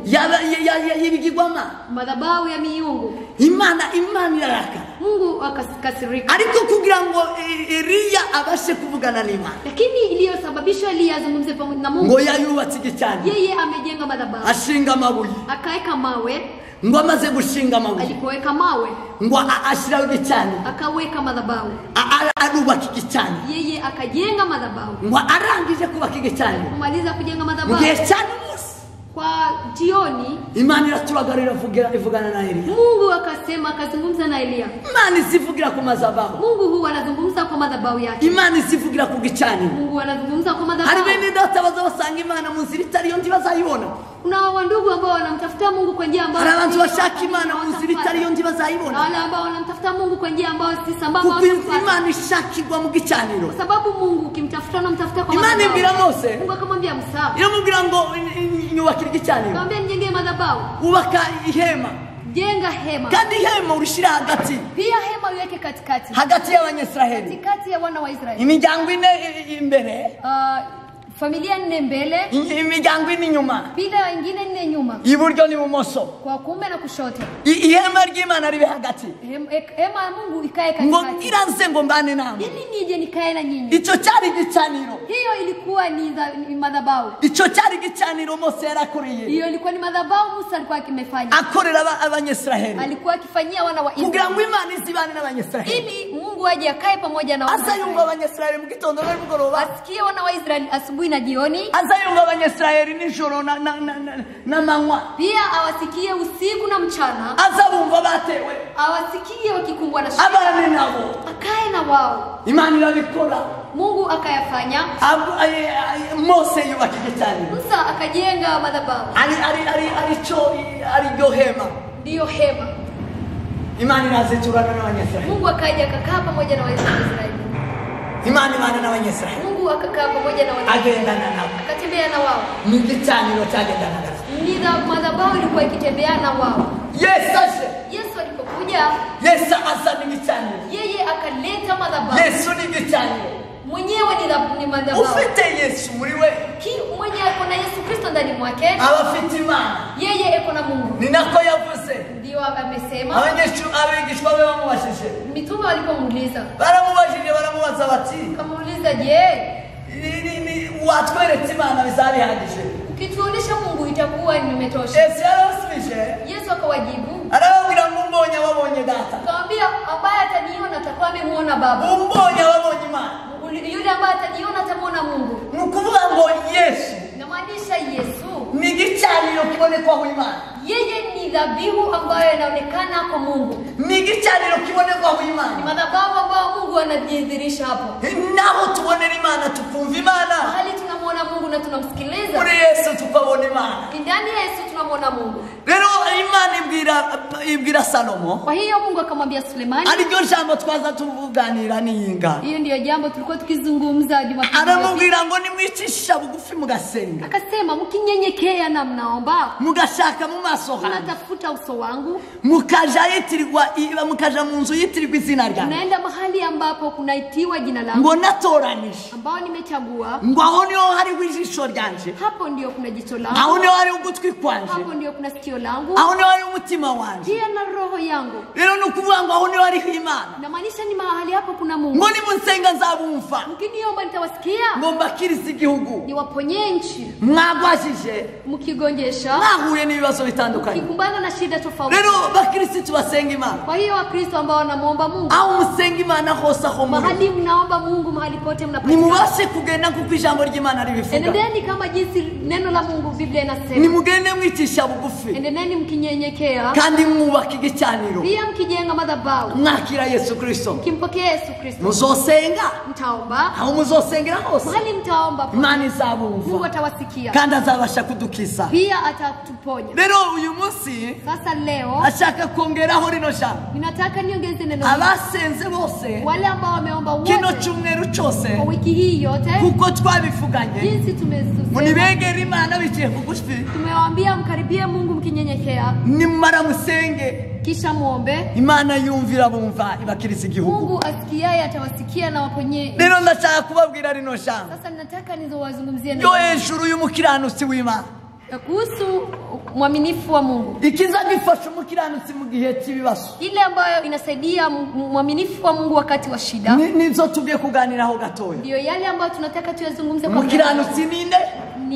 Mwaminifu ni mtu gani? Umukiranutsi afashwa niki? Na mwaminifu anasaidiwa na nini? Nibyo ndibuganire nonaha. Ni hayo ambayo nataka kuyazungumza saa hizi. Kugira ngo nkomeze umusenza wawe. Ili niimarishe kila mwombezi. Kugira ngo tudusangire na bena. Ili tuchangie na watakatifu. Gukomezwa. Kuimarika. Gukomera muri Kristo Yesu. Na kuimarika ndani ya Kristo Yesu. Tusome ijambo ry'Imana. Tusome neno la Mungu. Kugira ngo ariko tukomeza kuganiraho. Ili tuendelee kutuzungumza. Umukiranutsi ninde? Mwaminifu ni nani? Umukiranutsi azabeshwaho niki? Na mwaminifu ataishi kwa nini? Ibyo nibyo tuganira. Hayo ndio tutazungumza. Kuko abakiranutsi nibo bagomba gusenga. Sababu waaminifu ndio wanapaswa kuomba Mungu. Kandi abakiranutsi nibo bagomba gutegereza kugira neza kw'Imana. Ya watakatifu ndio wanapaswa kusubiri matendo mazuri ya Mungu. Dusome ijambo ry'Imana mu gitabo cya Habakuki. Tusome neno la Mungu ndani ya kitabu cha Habakuki. Ibice 2 umurongo wa 4. Sura ya 2 na mstari wa 4. Nasema, tazama roho yake hujivuna, haina unyofu ndani yake, lakini mwenye haki ataishi kwa imani yake. Biblia iravuze ngo ndora umutima we wishize hejuru tumwaga numutunganyemo, ariko umukiranutsi azabeshwaho no kwizera kwe. Amen. Amen. Ndakomerezaho dusome mu Baheburayo. Tasoma pia kwa kitabu cha Waebrania. Waebrania ibice 10 umurongo wa 38. Sura ya 10 na mstari wa 30 nasema, maana twamjua yeye aliyesema, kupatiliza kisasi ni juu yangu, mimi nitalipa. Na tena Bwana atawahukumu watu wake. Amen. 10 umurongo wa 38. Ni mstari wa 10 na aya 20 ya 38. Nilikuwa nimesoma 30 mpaka 39. Lakini mwenye haki wangu ataishi kwa imani, naye akisitasita, roho yangu haina furaha naye. Lakini sisi hatumo miongoni mwao wasitao na kupotea, bali tumo miongoni mwa hao walio na imani ya kutoa roho zetu. Amen. Biblia iravuze ngo ariko umukiranutsi wanje azabeshwaho no kwizera, nyamara nasubira inyuma umutima wanje tuzamwishimira. Ariko twebweho ntidufite gusubira inyuma, ahubwo gusubira inyuma ngo turimbuke, ahubwo dufite kwizera kugira ngo tuzakize ubugingo bwacu. Amen. Amen. Rangiriza mu gitabo nanone cya Biroma. Nitakomeshea kwa kitabu cha Warumi. Urwandiko Paulo yandikiye Biroma igice cya mbere umurongo wa 17. Mstari wa kwanza na aya ya 17. Kwa maana haki ya Mungu inadhihirishwa ndani yake, toka imani hata imani, kama ilivyoandikwa, mwenye haki ataishi kwa imani. Amen. Amen. Kuko muri ubwo ari namo ukiranuka kuva ku Mana, wishurirwa, guheshwa no kwizera, ugakomerezwa nako, kuko byanditswe ngo ukiranuka azabeshwaho no kwizera. Amen. Amen. Rero aya niyo magambo turi buganire none. Haya ndiyo maneno tutazungumzia leo. Tuganira hejuru y'umukiranutsi w'Imana. Tuzungumza kuhusu mwenye haki wa Mungu. Uburyo abasha gukomera mu gihe nkiki. Jinsi anapaswa kuimarika kwa nyakati kama hizi. Ibihe turimo, nyakati ambazo tunazipitia, ni bihe abakristo bazababamo. Ni nyakati ambao Wakristo huwa wanapatikana ndani. Si shano ryaguye, si ajabu imetokezea. Uko twabashe kubivuga. Jinsi tumeyazungumzia. Gukiranuka, kuwa mwenye haki. Gukiranuka n'ubuzima. Kuwa mwenye haki ni uzima. N'ubuzima. Gukiranuka ni mibanire y'umuntu n'Imana. Kuwa mwenye haki ni namna ya mtu anavyoishi yeye na Mungu. Gukiranuka mu ijambo rimwe, kuwa mwenye haki kwa jambo moja, nukugira imibanire myiza n'Imana. Ni kuwa na uhusiano nzuri kati yako wewe na Mungu. Nukudakirana.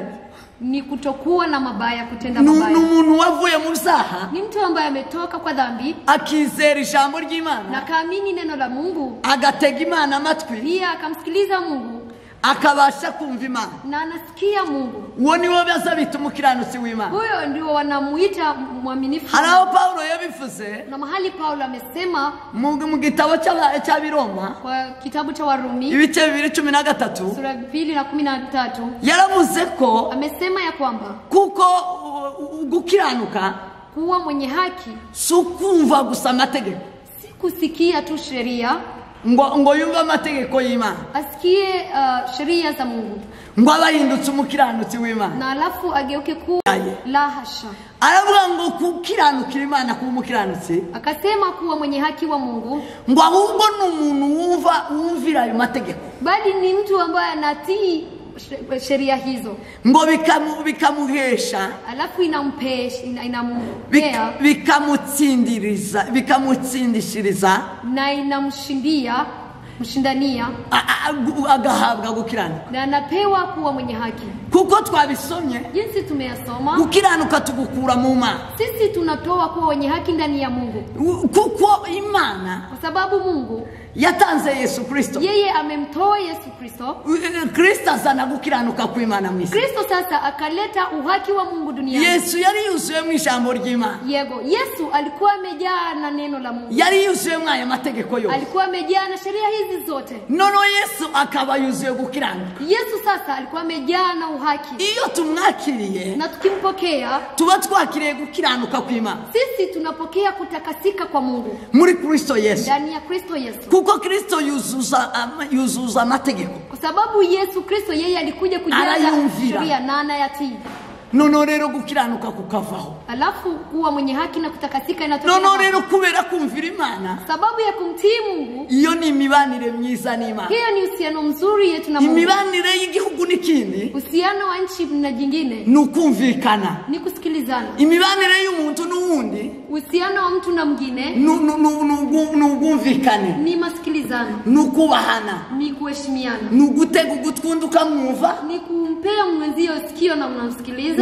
Na ugakora ibyo yo avuze. Alafu naye atenda yale ambayo Na amekwambia. wakakumva agakora ibyo avuze. Vivyo hivyo naye anatenda yale ambayo Iyo ni amekwambia. imibanire myiza y'abantu. Hiyo sasa ni uhusiano mzuri ya watu. Natwe rero nk'umukiranutsi w'Imana. Alafu sisi kama watakatifu wa Mungu Ni umuntu uri mu imibanire myiza n'Imana. ni mtu ambaye ana uhusiano mzuri na Wumva Imana ambaye anamsikia Mungu akayumvira. na anaitii. Akumvira Imana. Anamsikia Akumvira ijambo ry'Imana. pia anamtii neno la Mungu. Uwagahanwa no gukiranuka. Huyo sasa anafananishwa na Akaba umukiranutsi w'Imana. anakuwa mwaminifu. Biblia itubwira Noa. Biblia inatuambia Noa, Imana iramubwira ngo Mungu akamwambia, Noa ngiye ngwimubwira ibitarabaho ibizatari yumva ibitarigeze bibaho. Mungu akamwambia Noa mambo ambayo hajakuwepo na Iyo kabla usomye hajakuwa. mu gitabo cy'Abaheburayo Kisoma ndani ya kitabu cha Waebrania 11 murongo wa 4. sura ya 11 na mstari wa Biblia 7. iravuga ngo Biblia inasema kwizera niko kwatumye Noa imani ndiyo imesababisha Noa ati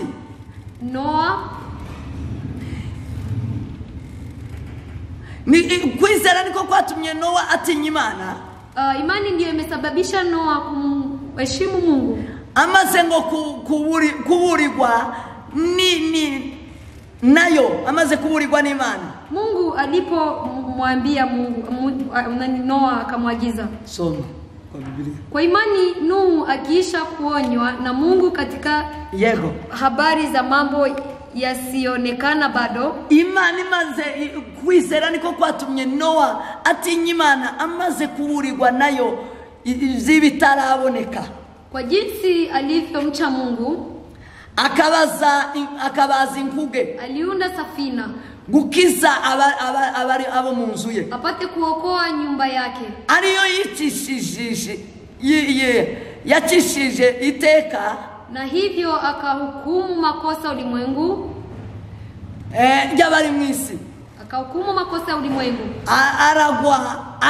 aragwa akauridhi gukiranuka kuzanwa no kwizera, wa haki ipatikanayo kwa imani. Kwizera yari afite, imani alikuwa nayo, kwari ukwizera ko kwemera ijambo ry'Imana. Ilikuwa ni imani ya kukubali nubwo zari ibintu bitaraboneka, ingalao ilikuwa ni mambo bado haijadhihirika, ibintu bitari bizwiho, mambo ambayo ilikuwa bado haijatokea. Imana imubwira ngo izarimbuza isi. Mungu akamwambia ataangamiza dunia, ngo azayirimbuza amazi, ataiangamiza kwa maji, kandi ngo ayo mazi via maji hiyo nta mvura yari yarigeze igwa. Wakati huo mvua ilikuwa bado haijanyesha. Aramubwira ngo hazagwa imvura, akamwambia kutanyesha mvua, amazi azarimbura isi, na maji itaangamiza dunia. None wubaka inkuge Noa, sasa jengeni safina, iyi nkugu uzokiriremo nabo mu nzu yawe, na safina hii upate kupona wewe na nyumba yako. Noa ngo yumvira Imana ihoraho. Noa akamtii Mungu aliye hai, watinyishwa n'Imana kubw'umuburo yari muburiye. Yeye akaogopeshwa na Mungu kwa jinsi alikuwa apanga iyo muradi, apanga iyo gahunda, yeye akapangilia mradi hiyo, apanga iyo projet, yeye akapangilia mradi hiyo, iyo projet arayikora, na mradi hiyo akaifanya, atangira kubaka, yeye akajenga, ngo arubaka, akajenga, arubaka, akajenga, Noa yubaka inkuge, Noa akajenga safina. Wibyo bituma Imana aragwa ngo imuhesha kuragwa gukiranuka. Hiyo ikasababisha Mungu ampe urithi wa mwenye haki, ahinduka umukiranutsi w'Imana yeye akageuka mwenye haki wa Mungu kubera kumva Imana sababu ya kumsikia Mungu akayumva na kumtii. agirana ubusabane bwiza n'Imana. Yeye akakuwa na uhusiano mzuri pamoja na Mungu. Uko niko gukirana. Hiyo ndiyo kuwa mwenye haki. Niba udafite ubusabane bwiza n'Imana, wewe kama huna uhusiano pamoja na nta Mungu, gukiranuka ufite. wewe hauna utakaso. Nta gukiranuka ufite. Hauna utakaso kama. Imana ivugana na Abrahamu. Mungu akanena na Abraham. Ngo aramubwira ngo nave mu gihugu cyase, igihugu yarazi. Akamwambia toka kwa nchi ya babayo, nchi ambayo unajua Uri ya Kaldai. Usige Sotera. Mwache babayo Tera. Usige ubwoko bwanyu. Pia na ukoo wako. Ushe mu gihugu nzakwereka. Uende kwa nchi ambayo nitakuonyesha. Igihugu nzakwereka. Nchi ambayo nitakuonyesha. Abari nicuzobamo. Hiyo ndio nchi ambayo utaishi. Ngo yizere iryo jambo. Yeye akaamini neno hilo. Ngo asohoka ngugiye atazi. Yeye akatoka kama mtu ajui mahali anaelekea. Yizere ijambo ry'Imana. Akiamini neno la Mungu. Ngo iso bimuhesha kuba umukiranutsi. Hiyo ikasababisha yeye awe mwaminifu. Kwizera uko yari afite. Na imani ambayo alikuwa nayo. Yo kwizera ijambo ry'Imana. Ya kuamini neno la Mungu. Ngo bimuhesha kuba umukiranutsi. Ikampea yeye kuwa mwenye haki. Aba umukiranutsi w'Imana. Yeye akakuwa mwenye haki wa Mungu. Ico cyatumye ngo yemera. Ndio maana yeye amekubali. Ngo kwica umwana we w'umuhungu. Akakubali kuwa mtoto wake mfulani. Yari afite w'isezerano. Mtoto mmoja wa agano alikuwa. Ari we Isaka. Isaka. Ngo yemera kuja kumutambira Uwiteka Imana. Yeye akakubali amtoe kama dhabihu ya kumtolea Mungu. Ngo kubera kumvira Imana. Sababu ya kumtii Mungu. Iyo bari ubusabane yari afitanye n'Imana. Ni uhusiano alikuwa nayo na Mungu. Yari mibanire myiza n'Imana. Ni uhusiano mzuri alikuwa pamoja na Mungu. Bimuhesha rero kuba umukiranutsi w'Imana. Kampea yeye kuwa mwenye haki wa Mungu. Rero natwe kugira ngo tubashe kuba abakiranutsi b'Imana. Na sisi ili tuwe wenye haki wa Mungu. Nuko twumva ijambo ry'Imana. Ni vizuri tusikie neno la Mungu. Biblia ivuga ngo. Biblia inasema. Ngo uzamwizera wese uwakira uwo mwana. Yule ambaye anampokea mtoto akumvira uwo mwana. Na namtii azahabwa ubugingo bw'iteka. Atapewa uzima wa milele. Guhabwa Yesu Kristo. Kupewa Yesu Kristo. Weri Yesu Kristo. Yesu Kristo. Umwizera wese. Yeyote ambaye anamwamini. Umvise inkuru nziza. Yeyote ambaye anasikia habari njema. Akazizera. Na anaiamini. Akaziringira. Na pia anaitumaini. Azahabwa gukiranuka. Atapewa kutakasika. Kubera ko afite imibanire myiza n'Imana. Sababu yeye kuna uhusiano mzuri na Mungu. Kubera ko yumvira. Sababu yeye anamtii. Bwana asifiwe sana. Amen. Kubera ko yumvira. Sababu yeye anamtii. Kumvira. Kutii. Nugukiranuka. Ni kutakasika. Kumvira. Kutii. Nugukiranuka duheshwa no n'imiburo tuburirwa n'Imana.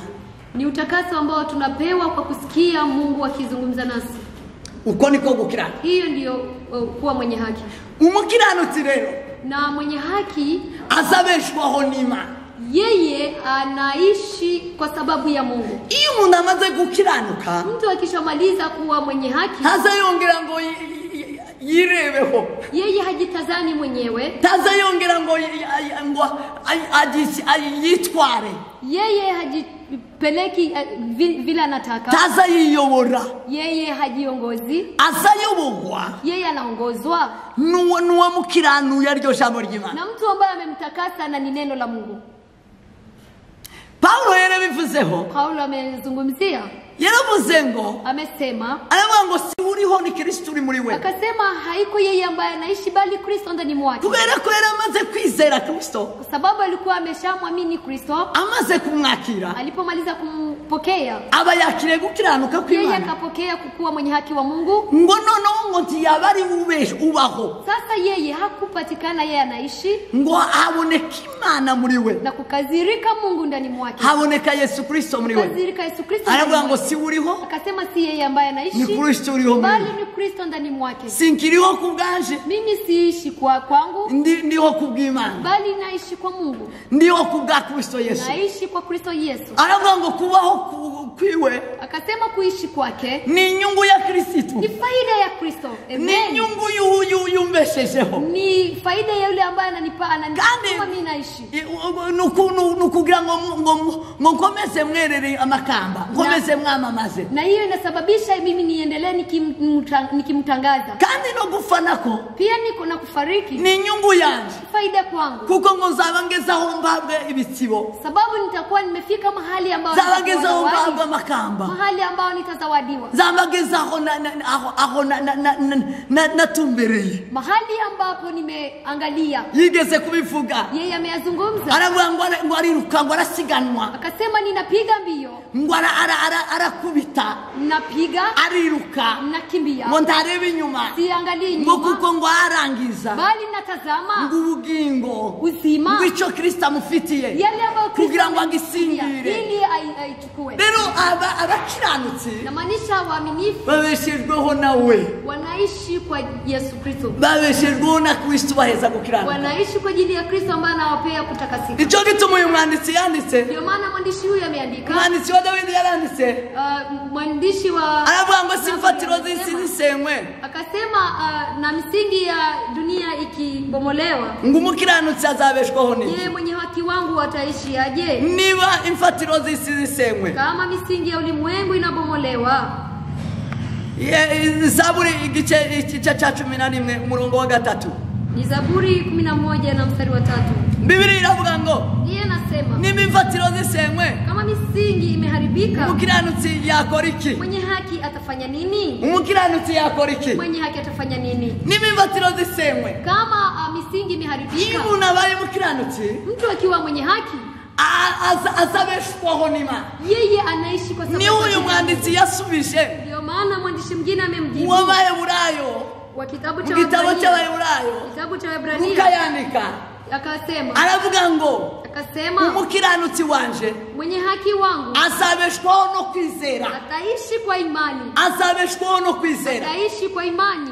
Umukiranutsi aho ari hose Mwenye haki mahali anapatikana, abeshejweho no kwizera, yeye anaishi kwa imani, ntabeshejweho n'imiti, yeye haishi kwa ajili ya dawa, ntabeshejweho n'abaganga, haishi kwa ajili ya wadokta, ntabeshejweho no kwirinda. yeye haishi sababu ya kujichunga. Nubwo ibyo bihari, Ingawa hayo yanayokuwa, tubihabwa n'Imana, sisi tunapewa na Mungu, tubihabwa na Kristo tunapewa na Kristo kubwo kumwizera. kwa kumwamini. Abizera bose Kristo, Wale ambao wanamwamini Kristo, abizera bose n'abakiranutsi, wale ambao wanamwamini wote ni watakatifu. iyo imfatiro zisenywe, Na misingi ikiharibika, iyo ibibazo bibaye, na shida iyo zikitoweka, ingorane ziteye, shida zikikuja, iyo ibibazo byinjiye, shida zikija, umukiranutsi ntibaba bavuyeho, Mkristo hauwezi toka, umukiranutsi ntabavuyeho, mwaminifu hauwezi toweka, kubera ko sababu afite indi misingi, yeye ana misingi mingine, afite izindi fatiro. yeye ana misingi mingine. Dufite urufatiro rwashyizweho, Sisi tuna msingi dufite imewekwa, urufatiro rw'Imana, sisi tuna msingi wa Mungu, kandi rutanyeganyega, pia msingi hiyo haitikisiki, washyizweho kuva kera, imewekwa tokea awali, ari we Yesu Kristo. na ni Kristo Yesu. Ni urufatiro, Yeye ni msingi, iyo tumwizera, sisi tukimwamini, kandi niwe uduha gukiranuka, pia yeye ndiye anatupea kuwa wenye haki, uduhabwa guhagarara dushikamye. na tunapewa kusimama tukimarika. Rero ni ukuvuga ngo umukiranutsi w'Imana, Namaanisha mwenye haki wa Mungu, iyo ibibazo bibaye nk'ibi biri ku isi, shida ikitokea kama shida hii ambayo uko imekuwa, tutarimo duterana, jinsi sisi hatukusanyiki, turi benshi, tuko wengi, ibindi haijalishi, ibyo ntacyo bimaze, ntacyo bitwaye, haijalishi, ibi ntacyo bitwaye haijalishi ku mukiranutsi, kwa mwenye haki, kuko iwe sababu yeye afite urundi rufatiro yeye na msingi mwingine rutabonerwa n'aya maso. ambaye haionekani kwa macho Muri haya. rinzi umwerarinzo Mwimbaji ameimba kwa tenzi wo mu Giswahili, araririmba ngo, akaimba ya kwamba, aravuga ngo yote yakitoweka,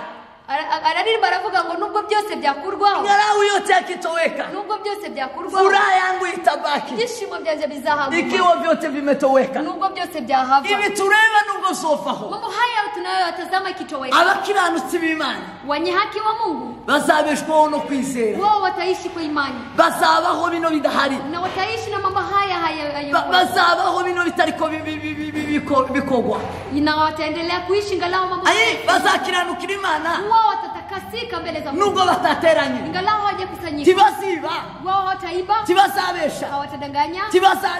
ntibazagambana Wao hawatatetana. tibazagira igihe ubunyine nta tuzi duhari abantu ko baricara bagambana bagenda bavuga abandi Wakati hii hakuna kazi hazifanyiki, sababu ndio maana watu wanaenda wakitetana ko wakizungumza. bagenda bavuga abandi Wanaenda wakitetana ariko ndakubwiza ukuri lakini na kwa kishikishia yuko nubwo tudaterana ingalau sisi hatukusanyika abakiranutsi b'Imana wenye haki wa Mungu abagendana ijambo ry'Imana wale ambao wanatembea na neno la Mungu ntabwo bobasha kugambana hawawezi kutetana tibobasha kuvuga uwundi nabi huwezi zungumzia mabaya kwa mwenzio tibasamuvuga nabi hawawezi mzungumzia mabaya. Bwana sifiwe sana. Amen. Kubera iki Sababu gani? nubwo batateranye muri Church of Christ Ingalau hawajakusanyika kwa Church of Christ ariko bafite kwizera lakini wana imani. bafite kwizera Wana imani. haba bashingiye ku kwizera Wao wako na kwizera kugendana nabo na imani inatembea na wao. kwizera kubana nabo Imani inakaa na wao. bizera Mwami Yesu Wao wanamwamini Yesu Kristo. n'urufatiro Hiyo ni msingi. ni gicaniro Hiyo ni madhabahu.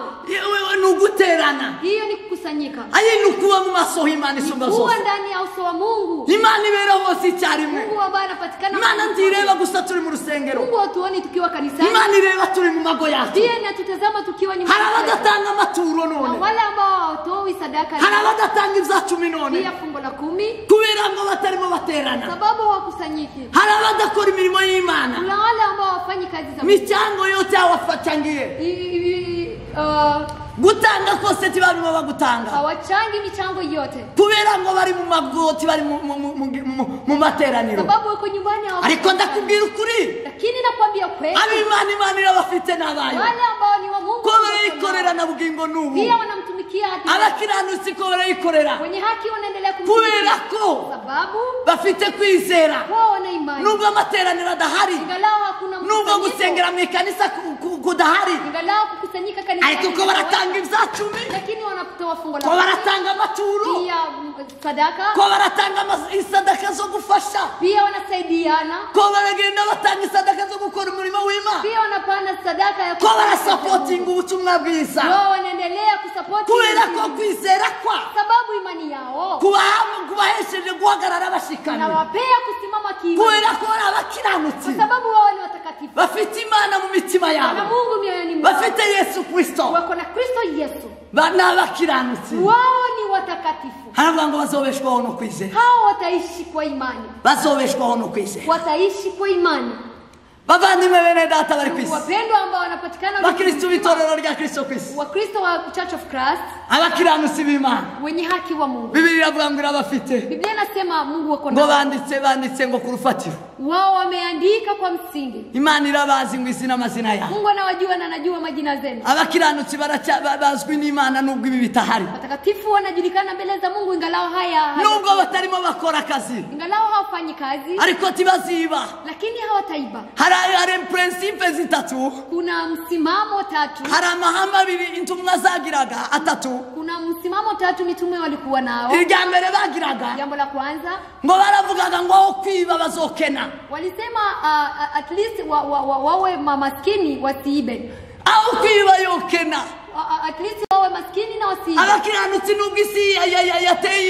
yayijubanga nirimo ibibazo kwenye haki ingalao dunia inacheza iko na shida tofauti tibaziba hawezi iba nubwo batarimo bakora ingalao hawezi iba bagira amahame wao abakiranutsi b'Imana bafite amahame waaminifu wa Mungu wana msimamo bafite amahame wao wana msimamo avuga ngo nubwo ngo kwiba bokena semekao heri wao wawe maskini ili wasiibe arongera aravuga ngo akasema tena ngo kuriganya bosonza wao at least wawe na njaa pasipo kupoka nyara mali za wengine ngo kuriganya aho bariti bazariganya wao hawezi poka nyara mali ya wengine hari nubwo isi yazungurutse ingalao dunia imezunguruka nubwo ibibazo zabaye ingalao kuna shida tibariganya ndibarya iby'abandi wao hawezi hawezi dhulumu, hawezi tibariganya ntibabesha, hawezi dhulumu, hawezi danganya, tibigera bakora irimengatanya, wao hawezi dhulumu mali ya wengine, tandari mengatanya bakora, wao hawezi dhulumu, kubera ko sababu n'abakiranutsi b'Imana wao ni watakatifu. nubwo none ivyo barebaga bidagihari, Angalau yale walikuwa wakitazamia, ariko barabeshwaho no kwizera, lakini wataishi kwa imani. ngwaho kuriganya ngo yosonza, At least wasidhulumu, ila baremera basonze, ni heri wawe na njaa kuko bafite ijambo. sababu wana neno. Daudi yigeze kuvuga, Daudi amesema, aravuga ngo ndashaje, akasema nimekuwa aravuga ngo mkongwe ndori imfisi baye uruyensi ku mutwe wawe, bado mvi imejaa kwa kichwa changu, musinigera mbona umukiranutsi w'Imana arekwa, sijapata kumuona cyangwa ngo urubyaro rwiwe rusabirize, wala achiliwe, urubyaro rwiwe ngo rusabirize, kwa wake na uombe wa orimbwa n'inzara ariko zibazasabiriza, yes, wataweza kuwa na njaa bafite kwizera, sababu wana imani, bafite kwiringira Imana, wao wana matumaini ya kutumainia Mungu, kubera ko ari abakiranutsi. kwa sababu wao ni watakatifu. Bakristo bene data, Kristo, ndugu wapendwa, ni mukiranukira Imana, nyinyi ni watakatifu, kuko nyuma y'ibi byo mu isi yo bidahari, sababu mambo haya ya dunia ikitoweka, baba babikiwe, baba bafite garanti, baba babikiwe kwizera, wao wanawekewa imani, batababeshwaho no kwizera. wanaishi kwa imani. Iyo ibi bidahari, Kama haya yametoweka, bafite indi option, kuna option B iko, bagira option, kuna option B ambayo, ariko abapagani bagira imwe gusa, lakini wapagani wao wanapanga na bagira imwe gusa, wana option moja, ubisi yazungurutse, sababu dunia imezunguruka, ubutuzi twahagaze, kazi imesimamishwa, bariba, wao wataiba, barica, wao wataua, barasambana, wao barabesha, watadanganya, baragambana, wao watatetana, baratangira bavuga abapastori ba, watatenda, baravuga abagore ba, pia na wake, baravuga abakobwa b'abandi, pia baravuga abahungu b'abandi, pia baravuga abagabo b'abandi, watasema, barateranya abandi, wao watafanya, barakora ibibi, watafanya mabaya, kubera ko sababu imifatiro zabo zirasenyutse, misingi yao imeharibika. ariko ku bakiranutsi b'Imana Lakini kwa watakatifu wa Mungu, bafite uburyo bwa kabiri, wao wana option B, bafite uburyo bwa kabiri. kuna namna nyingine. Ibi bivuyeho, Hii kitoweka, tubeshwaho no kwizera Umwami Yesu, tunaishi kwa kuamini, tubeshwaho no kwizera Umwami Yesu. tunaishi kwa kuamini, Bakiranutsi nimubeshwaho no kwizera, kuishi kwa imani, nimubeshwaho no kwizera, kuishi kwa imani, nimufate kwizera, kuweni imani, nimufate kwizera, kuweni imani, nimwegeranye, nimwegeranye kumenya Imana, karibia kujua Mungu. kwizera Imani za kurangiza, nikikamilisha, kwizera imani nukumenya gose, ni kujua ya kweli, nukumenya neza, ni kujua vizuri. kwizera Imani nukumenya, ni kujua, kwizera nukumenya. imani ni kujua. Biblia ijambo ry'Imana mu gitabo cy'Abayibura, Biblia neno la Mungu kwa kitabu cha Warumi igice cya 11 mstari wa 11 umurongo wa mbere, na haya yake ya kwanza. Biblia iravuga ngo Biblia inasema, kwizera nukumenya rwose ibyiringirwa, udashidikanya ko bitazaba. basi imani ni kuwa na hakika ya mambo yatarajiwayo. Kwizera nukumenya rwose, Basi imani ni kuwa na hakika ibyiringirwa, ya mambo udashidikanya yatarajiwayo, ko bitazaba, ni bayana ya mambo yasiyo, kandi ngo niko kuduhamiriza, maana kwa hiyo inatuhakikishia ibyo tutareba yale ambayo hatuyatazami, ko ari iby'ukuri. kwa kuwa ni mambo ya kweli. Haleluya. Amen. Kwizera Imani nukumenya. ni kuwa na uhakika. Hari abantu batazi Imana, Kuna watu ambao hawamjui Mungu, habo ngabo ndi babasha kwizera Umwami Yesu. watu hao hawezi kumwamini Yesu. Nicyo gituma barimo baboroga ngo tubashize, Ndio maana wanapiga yowe akisema tunakufa, bakaboroga ngo isi irarimbutse. wanapiga yowe eti dunia inaisha. Hari urubuga rumwe nabonye, Kuna group WhatsApp nimeona, nasomye ahantu, nimesoma mahali, umwe mwarabaza ngo ariko ngo itorero ntiryagiye mu isi, mmoja ameuliza, je, kanisa la Mungu halikupaa? tujyoba ryaragiye tutabimenye. Simepana sisi bila kujua. Aso irisogenda ndabizi, ubu riracyahari.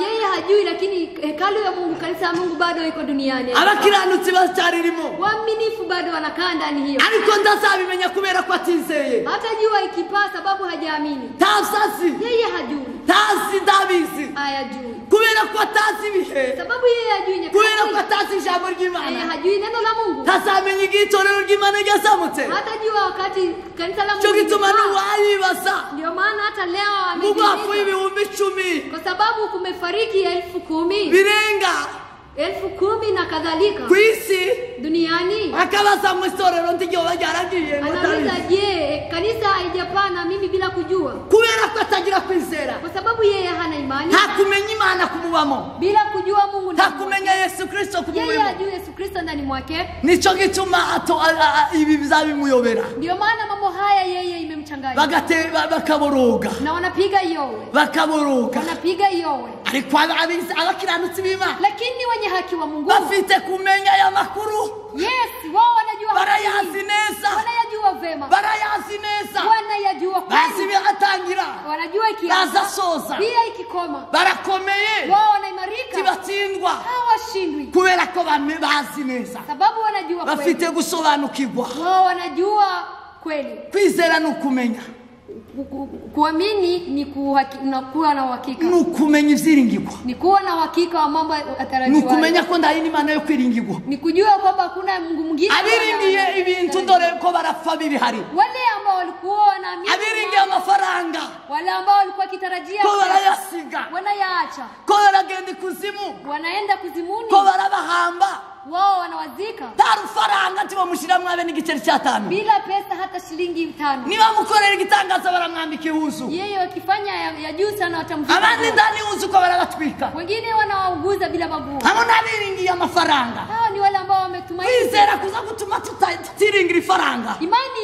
inasababisha sisi kwizera kuza kutumainia gutuma pesa, twiringira ivyiringirwa n'Imana. na inatupeana kuamini ambao ni matumaini ya Mungu. Ivyiringirwa ni Yesu, Matumaini ni Yesu, ivyiringirwa n'Imana Data. matumaini ni Mungu Baba. Abiringiye umwami Yesu Wale ambao wanamtumainia Yesu bariho no mu bibazo, bali wanaishi na ndani ya shida, bazababaho no mu rufu, wanaendelea kuishi hata bazababaho muri byose. hata kwa mauti na kwa shida. Ariko abiringiye ubwenge bwa, Lakini wale ambao wanatumaini hekima yao, abime watowa jasho, hivyo byaba kuvuye abiringiye ubwenge bwabo bakibagize ibyuya, wale ambao wanatarajia, wanatumaini hekima yao imewatoa jasho. kubera ko Sababu gani? bananiwe ko umuti bawuyize umuti wa coronavirus. Sababu wamekosa dawa ya coronavirus. Hamwe n'abiringiye ubwenge bwa, Hao ndio wametumaini akili zao. ariko twebwe titurabiringira abo ngaho. Lakini sisi hatuko miongoni mwao. Twebwe twiringiye umwami Yesu. Sisi tunamtumaini Mungu. Abo ngaho barashikamye, Hao watu kama hao abo wanaimarika, barashikamye,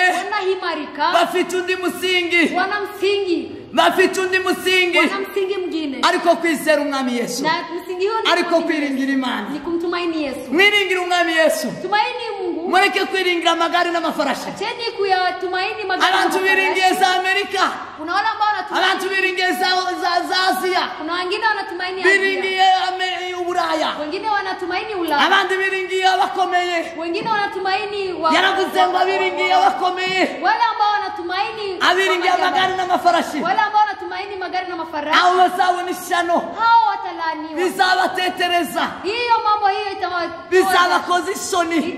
itawafedheresha. Ariko abiringiye Uwiteka, Lakini wale ambao wanamtumaini, birije ivuga ngo bameze nk'umusozi Siyoni, Biblia inasema wao ni kama mlima ngo Sioni, utabashika kunyeganyega, ambao hautikisiki ngo ahubwo uhora uhamye bali unaimarika iteka ryose. nyakati zote. Nimwiringire Uwiteka, Tumaini Mungu, nimwiringire Uwiteka torero ry'Imana, tumaini Mungu kanisa la Mungu, nimwiringire Uwiteka, tumaini Mungu, mubiheshejwe no kwizera. na mkiwapewa na imani Mumenye, mujue, mumenye, mumenye Imana neza, mjue Mungu vizuri, mumenye Yesu, mjue Yesu, mumutandukanye n'amafaranga, na yeye mumutandukanye n'ubwenge bw'ino mwisi, mumutofautishe na ubwenge hekima ya bw'inyamaswa bukwerekeza inda. ambayo ni hekima ya ulimwengu na Mushake Imana, tafutani Mungu, mushake Yesu Kristo. tafuteni Yesu Kristo. Abamushakana umwete bose Wale ambao wanamtafuta bazamubona, na bidii watampata, bazahabwa kwizera, watapewa imani kubera ko bamubonye, sababu wamempata, kubera ko bamumenye, sababu wamemjua, bazashikama wao wataimarika no mu gihe cy'ibyago n'urupfu. pia na nyakati za shida na kifo. Arongera aravuga ngo kwizera Akasema pia imani, ngo niko kuza kuduhamiriza, kwa imani twafahamu ngo kuza kuduhamiriza ibyo tutareba. ya kuwa tunafahamu yale ambayo hatuyaoni, Ibyo tutareba yale mambo mambo ambayo hatuyaoni. Bwana asifiwe. Amen. Kwizera Imani niko kudusingiriza ni ambayo inatupea ko turaguhagararaho, tukisimama kwa imani tukakureberamo na tunatazama tukabona coronavirus na tunaona coronavirus irarangira irashize inaisha kabisa, igahinduka ubusa na inageuka kuwa tukayitsinda na sisi tunaishinda, tukayinyikwanika na tunaipiga sana, tukayihagarika na tunaisimamisha, kubera ko kwizera sababu imani ngo kuza kuduhamiriza inatuhakikishia izo tutarebesha y'amaso, yale ambayo hatuyaoni kwa macho haya, aya maso y'abanyamubiri, macho haya ya mwili, aya maso y'abisi, macho haya ya ulimwengu, ngo tukabona ko ari by'ukuri, na alafu tunayaona akiwa ni ngo ukweli tukabisingira. na tunayapokea. Hariho abatazafishwa na corona, Kuna wale ambao hariho ababarebera mu kwizera, bafite kwizera, wao wanatazama ndani ya imani, abuzuye imbaraga z'Imana, wale ambao wanajaa nguvu za Roho, tibo kwishwa na corona. hawawezi kufa kwa corona. Bwana asifiwe sana. Amen. Corona ndio vita, Corona haiwezi waua. bafite kwizera guhamye Wao wana imani kamili, yuko corona iri kwishira, sababu corona inaendelea kuisha. corona irashize, Corona inaisha. corona irashize Inaisha. kubwo kwizera umwami Yesu, Kwa imani kuko muri Kristo Yesu sababu ndani ya Kristo nimwe Yesu, ngo dukirira indwara, hapo ndio tunapona nimwe magonjwa. dukirizwa indwara. Hapo ndio tunapona magonjwa. Daudi yarabivuze, Daudi ameyasema hayo. turangiza we Tukikomesha. Moisa la barijelas Amen. fomere groi de beridas Hallelujah. 51 Hapa 51. ijana na cumi na gatatu 113. ijana na gatatu 103. asingiza Imana, Alikuwa akimsifu Mungu, aravuga ngo akasema ngo ni ubabarira gukiranirwa kwacu, yeye ndiye ibya anasamehe. gukiranirwa ni ubabarira izo twakiraniwe byose, Mungu ndiye anasamehe yale ambayo tumekosea. ngo agakiza indwara zacu zose, Pia anatibu magonjwa yetu yote. ni ubabarira izo twakiraniwe byose, Yeye anasamehe yale ambayo agakiza tumekosea indwara zose. na anaponya magonjwa yote. Abakiranutsi b'Imana Wenye haki wa Mungu, bafite plan B, wao wana namna ingine, bafite option B, wako na namna ingine. bahagaze mu gukiranuka, Wao wanasimama ndani ya utakaso, bahagaze mu kwizera, wanasimama ndani ya babeshejweho no imani. kwizera, Wanaishi kwa imani. ko bararangiza korona ishize, Wao wanatazama corona korona irashize, Corona inaisha. barakira Wao watapona. kuko dukirira mu Mana, Sababu sisi tunapona kwa nidukiza Mungu. indwara zose. Yeye ndiye anatuponya. Yesu magonjwa ni yote. udukiza indwara zose, Yesu ndiye anatuponya kubera magonjwa ko yote. twizeye Yesu, Sababu tunamwamini. abamuzi neza, Wale ambao wanamjua ni vizuri. umukiza, Yeye ni ni mponyaji. umukiza w'imitima, Ni mponyaji wa ni roho. umukiza w'imibiri. Pia wa mwili. Baraba bazima, Wao watakuwa wazima. baraba bazima, Watakuwa wazima. abumva rino jambo ry'Imana Wale ambao watasikia neno la Mungu. nibahagurutswe no kwizera umwami Yesu, Wasimame kwa kuamini. abizeye umwami Yesu Wale ambao wanamwamini. nibahaguruke babe bazima bataraga, Wasimame na kuko wao. ngo ni udukiza indwara, Sababu yeye ndiye ni anatuponya uzudukiza, magonjwa. ni wamagara, ni uzuduhamagara, Yeye ndiye anatupea afya ni njema. uzuduhamagara. Yeye ndiye anatupea Yesu afya njema. yakijije ibimuga, Yesu ameponya Yesu yakijije ibifamatwi, Pia na wivu. Yesu yakijije indwara zose, Yesu ameponya za kanseri Yesu arazikiza, Akaponya. za korona Yesu arazikiza, Pia korona anaponya. na Kristo bene data Kristo wapendwa. nimusenge Imana, Ombeni Mungu. mwizera, Mkiamini muri abakiranutsi, na mkiwa una utakaso kugira ngo Imana yo mu ijuru ibakirize ili kibazo. Mungu awaponye. Imana ibakiza indwara. Mungu awaponye magonjwa. Biblia ijambo ry'Imana, Biblia neno la Mungu. Yesu aravuga mu gitabo cya Luka, Yesu anasema kwa kitabu cha Luka, Luka 11, Luka 11, Luka 11, Luka 11. Yesu abwira abigishwa, Yesu akaambia mitume.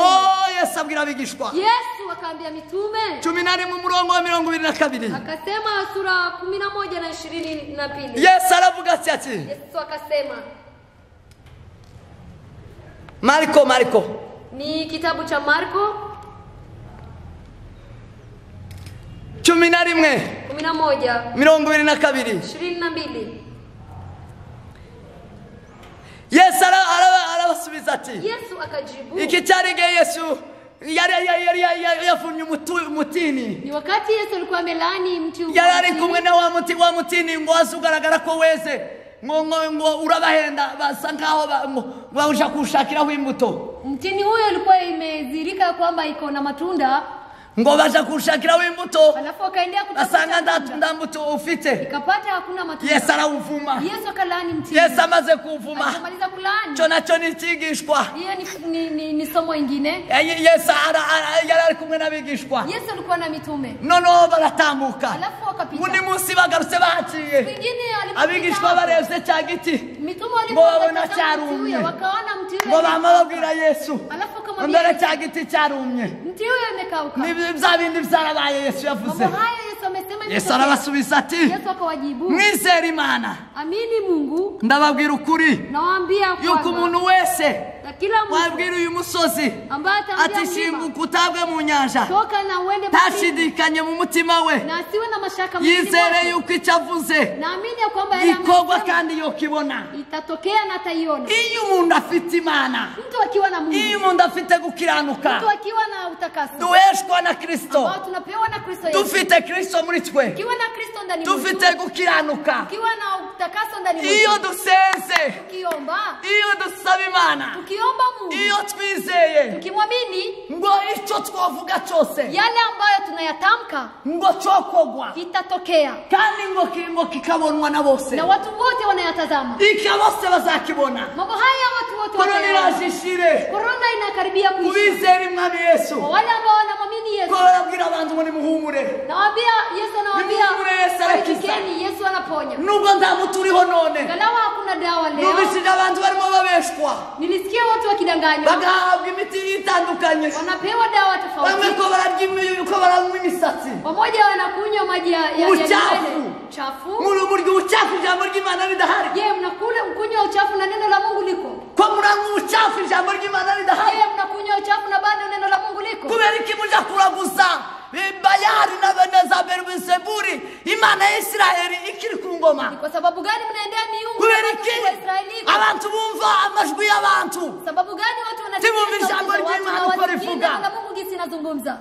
Mwabafumwe. Nyinyi ni wapumbavu. Mwabafumwe. Nyinyi ni kama hari ijambo ry'Imana. Kuna neno la Mungu. Rivuga ngo umwizera wese. Anasema urimo Kristo wese. Mtu yote yuko ndani Kristo. Indwara z'abanyegiputa. Magonjwa ya indwara z'abapfumu n'abarozi. Magonjwa indwara z'abayiliminate n'abafirmasoni. Magonjwa wa elimu. Indwara waamini kwamba wamepewa. Rero abasenga waombezi ndashaka kubabwira. Nataka niwaambie abakiranutsi b'Imana. Watakatifu wa Mungu. Nimusenge mushizeho imitima. Omba kwa bidii. Nimusenge mushizeho imitima. Omba kwa bidii. Kuko Yesu yabivuze. Jinsi Yesu amesema. Ngo nimubishiraho umutima. Na mkiomba kwa bidii. Ngo mwizere yuko mubihawe. Muamini kwamba mmeyapewa. Kandi ngo muzabibona. Ndiyo yatatokea. Ibi tuzobibona. Abakiranutsi b'Imana bazabona gukira. Watakatifu wa Mungu. Abakiranutsi b'Imana bazabona gutabagwa. Pia watapata. Abakiranutsi b'Imana bazabona kubeshwaho no kwizera. Wao wataona jinsi ya kuishi kwa imani. Kuko bazabaho. Sababu wataishi. Kuko ndi bazafa. Wao hawatakufa. Ahubwo ngo bazarama. Bali wataishi. Ngo kugira ngo batangariza abantu. Ili watangazie watu. Ngo kugira neza kuwiteka Imana. Matendo mazuri ya Mungu. Arababwira umurongo wa nyuma. Kaambia kwa ari uturangirisheho ambao tunakamilisha. Nimusenga n'umwete wa Kristo. Omba kwa bidii wa Kristo. Amasengesho y'abakiranutsi agira umumaro y'abasenganya umwete. Maombi ya Wakristo ina maana wakiomba kwa bidii. Abakiranutsi aho muri ko hose kwisi. Mahali mnapatikana ulimwenguni. Nimusenge. Ombeni. Nimusenge mwizera ijambo ry'Imana. Ombeni kwa kuamini neno la Mungu. Nimusenge muri ku rufatiro. Ombeni mkiwa kwa msingi. Ugwabisi batagira. Msingi ambao ulimwengu hawana. Wabisi badafite none. Msingi ambao ulimwengu barimo bashuguma bakashuguma. Wao wanatetemeka barimo bashuguma hirya no hino. Wanatetemeka. Barimo bashuguma bakashuguma. Wanatetemeka. Mwebwe nimusengane kwizera. Nyinyi ombeni kwa imani. Abakiranutsi barabeshwaho no kwizera. Waaminifu wataishi kwa imani. Kuko umukiranutsi w'Imana. Sababu mwenye haki wa Mungu azabeshwaho no kwizera. Yeye ataishi kwa imani.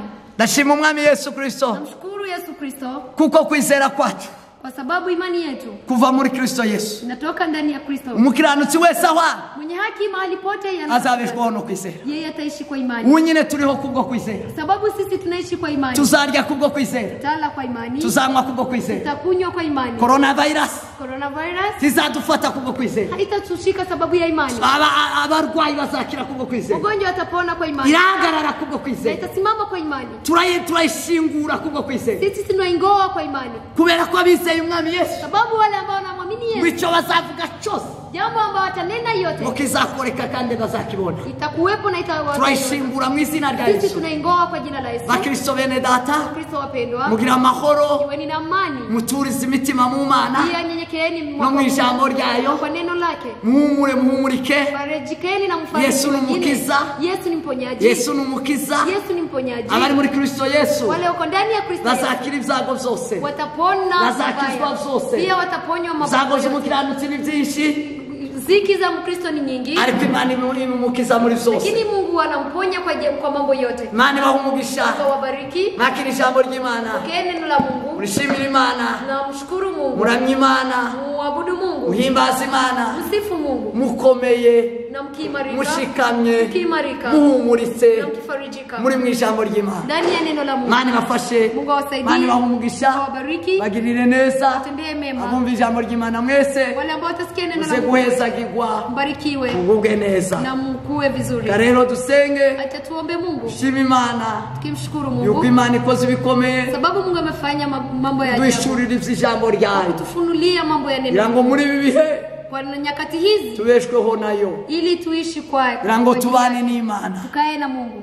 Kubaho kwacu Kuishi kwetu si kwibi byose twabonaga, si kwa isimamii kwa mambo haya ambayo tunayatazama, ahubwo kubaho kwacu bali kuishi kwetu ni muri Kristo ni Yesu. ndani ya Kristo Yesu. Rero reka dusenge, Acha tumombe Mungu sasa. mwakira ijambo ry'Imana. Pokeeni neno la Mungu. Uwiteka Mwami Yesu shimwa, Mungu Baba ushukuriwe. datahimbazwa, shigwa hejuru, Uinuliwe himbazwa kwa kubw'aya mama y'uyu munsi, uinuliwe kwa mchana huu. bazwa kubw'ijambo ryawe Yesu. Kwa neno lako uinuliwe. Gushimira Mwami w'abami, Nakushukuru mfalme wa gushimira falme. mukiza wacu, Nakushukuru mponyaji wetu. gushimira uri hejuru y'amajuru. Nakushukuru wewe uko juu ya Nakuramije mama Mana, ndagusingije. Pia nakuabudu na Nashimira ijambo ryawe ry'agakiza, nashukuru neno shimira lako. ijambo ryawe ryiza Mana. Neno lako nzuri. Abakiranutsi Mwami data nyir'ibihe, Wa imani waaminifu. ko bafite kubaho Wao wanaishi. no mu gihe cy'ibyago, Pia na nyakati data za dhiki. ndagushima Mwami w'abami, Nakushukuru mfalme ko wa babeshwaho falme. no kwizera, Sababu wanaishi kwa kandi imani. uko kwizera Na imani hiyo kabahesha Mwami data inawasababisha gutsinda isi, kushinda ulimwengu. gutsinda umubiri, Kushinda mwili. gutsinda ibyaha, Pia na dhambi. gutsinda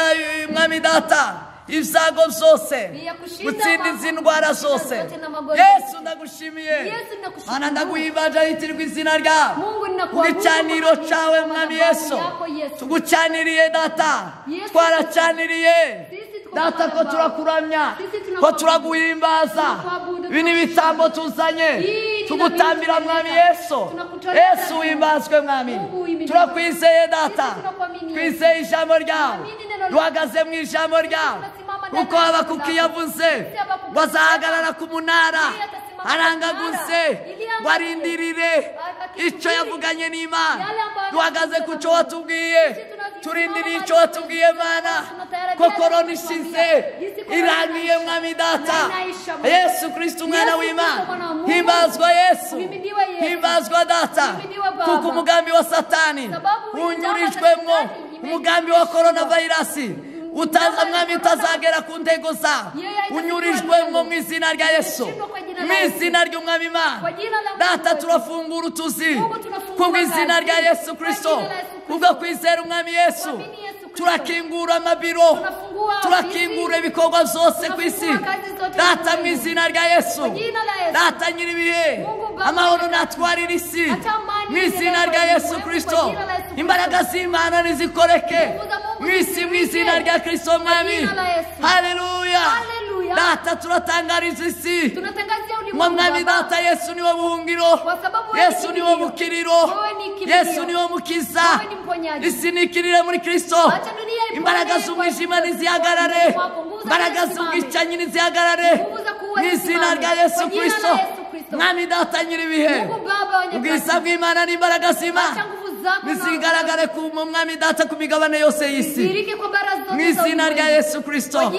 Data bawe tubashyize mu kiganza cyawe, wendereye kubazuru Mwami data nyir'ibihe, ubashe kubagenderera, ugenderere itorero ryacu ku isi, ugenderere itorero rya Kristo, ugenderere abakristo bose aho bari, baheshe Mwami kuramya Imana no guhimbaza.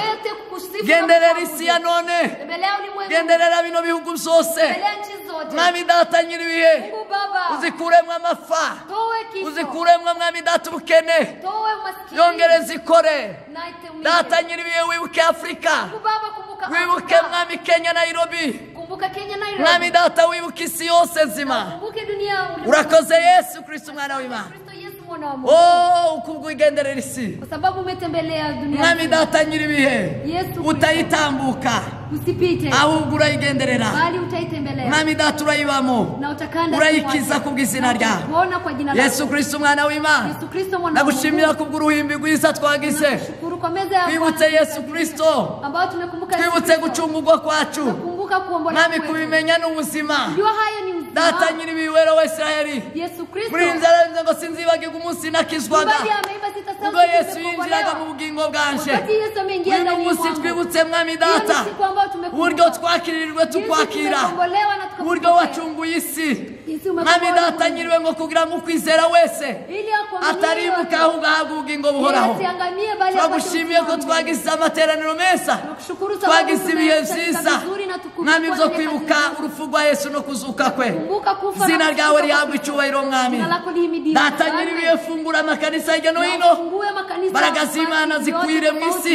na nguvu ubutumwa zako bwiza zijae buvugwe ulimwenguni. hose Injili yako inene mbaraga ulimwengu z'Imana mzima. zigwire Nguvu muri iyi zako si ya zijae none kwa dunia data hii. ndagushimiye Nakushukuru kuri Mfalme. byose Mana nyiribihe Kwa sababu wewe ndashima ndio abatanze amaturo Shukuru ambao wametoa abayatangira ku ma M-Pesa Wale ambao wanatoa abayatanga ku mwami data ku makonte pia kwa account. mwami Yesu nyiribihe Mungu Baba. abarimo bayazana mu mwami data ku gicaniro Wale ambao wanaleta kwa madhabahu. Yesu Kristo wayesagire Yesu wape. hesagira mwami data amatungo yabo Bariki hesagira mazao amaronko yabo Pia hesagira mapato imitekererezo yabo Pia mafikara hesagira yao. imitima yabo yuzuye Bariki urukundo wazao ambao mwami data wazao nyiriwe wakomeje kwibuka Yesu Kristo Sababu wanaendelea wakomeje kukumbuka kwibuka inzu Kristo y'Imana na ukumbuke wakomeje kwibuka kanisa Imana lako. data Kumbuka mana Mungu wahesagira ubagirire neza Watendee hesagira neza kino na kibanza Bariki. hesagira mwami data nyiriwe Kenya Nairobi Bariki Kenya. hesagira mwami data Israeli Bariki Israel. hesagira mwami data umugwa mukuru wa Yerusalemu Bariki Jerusalem. Data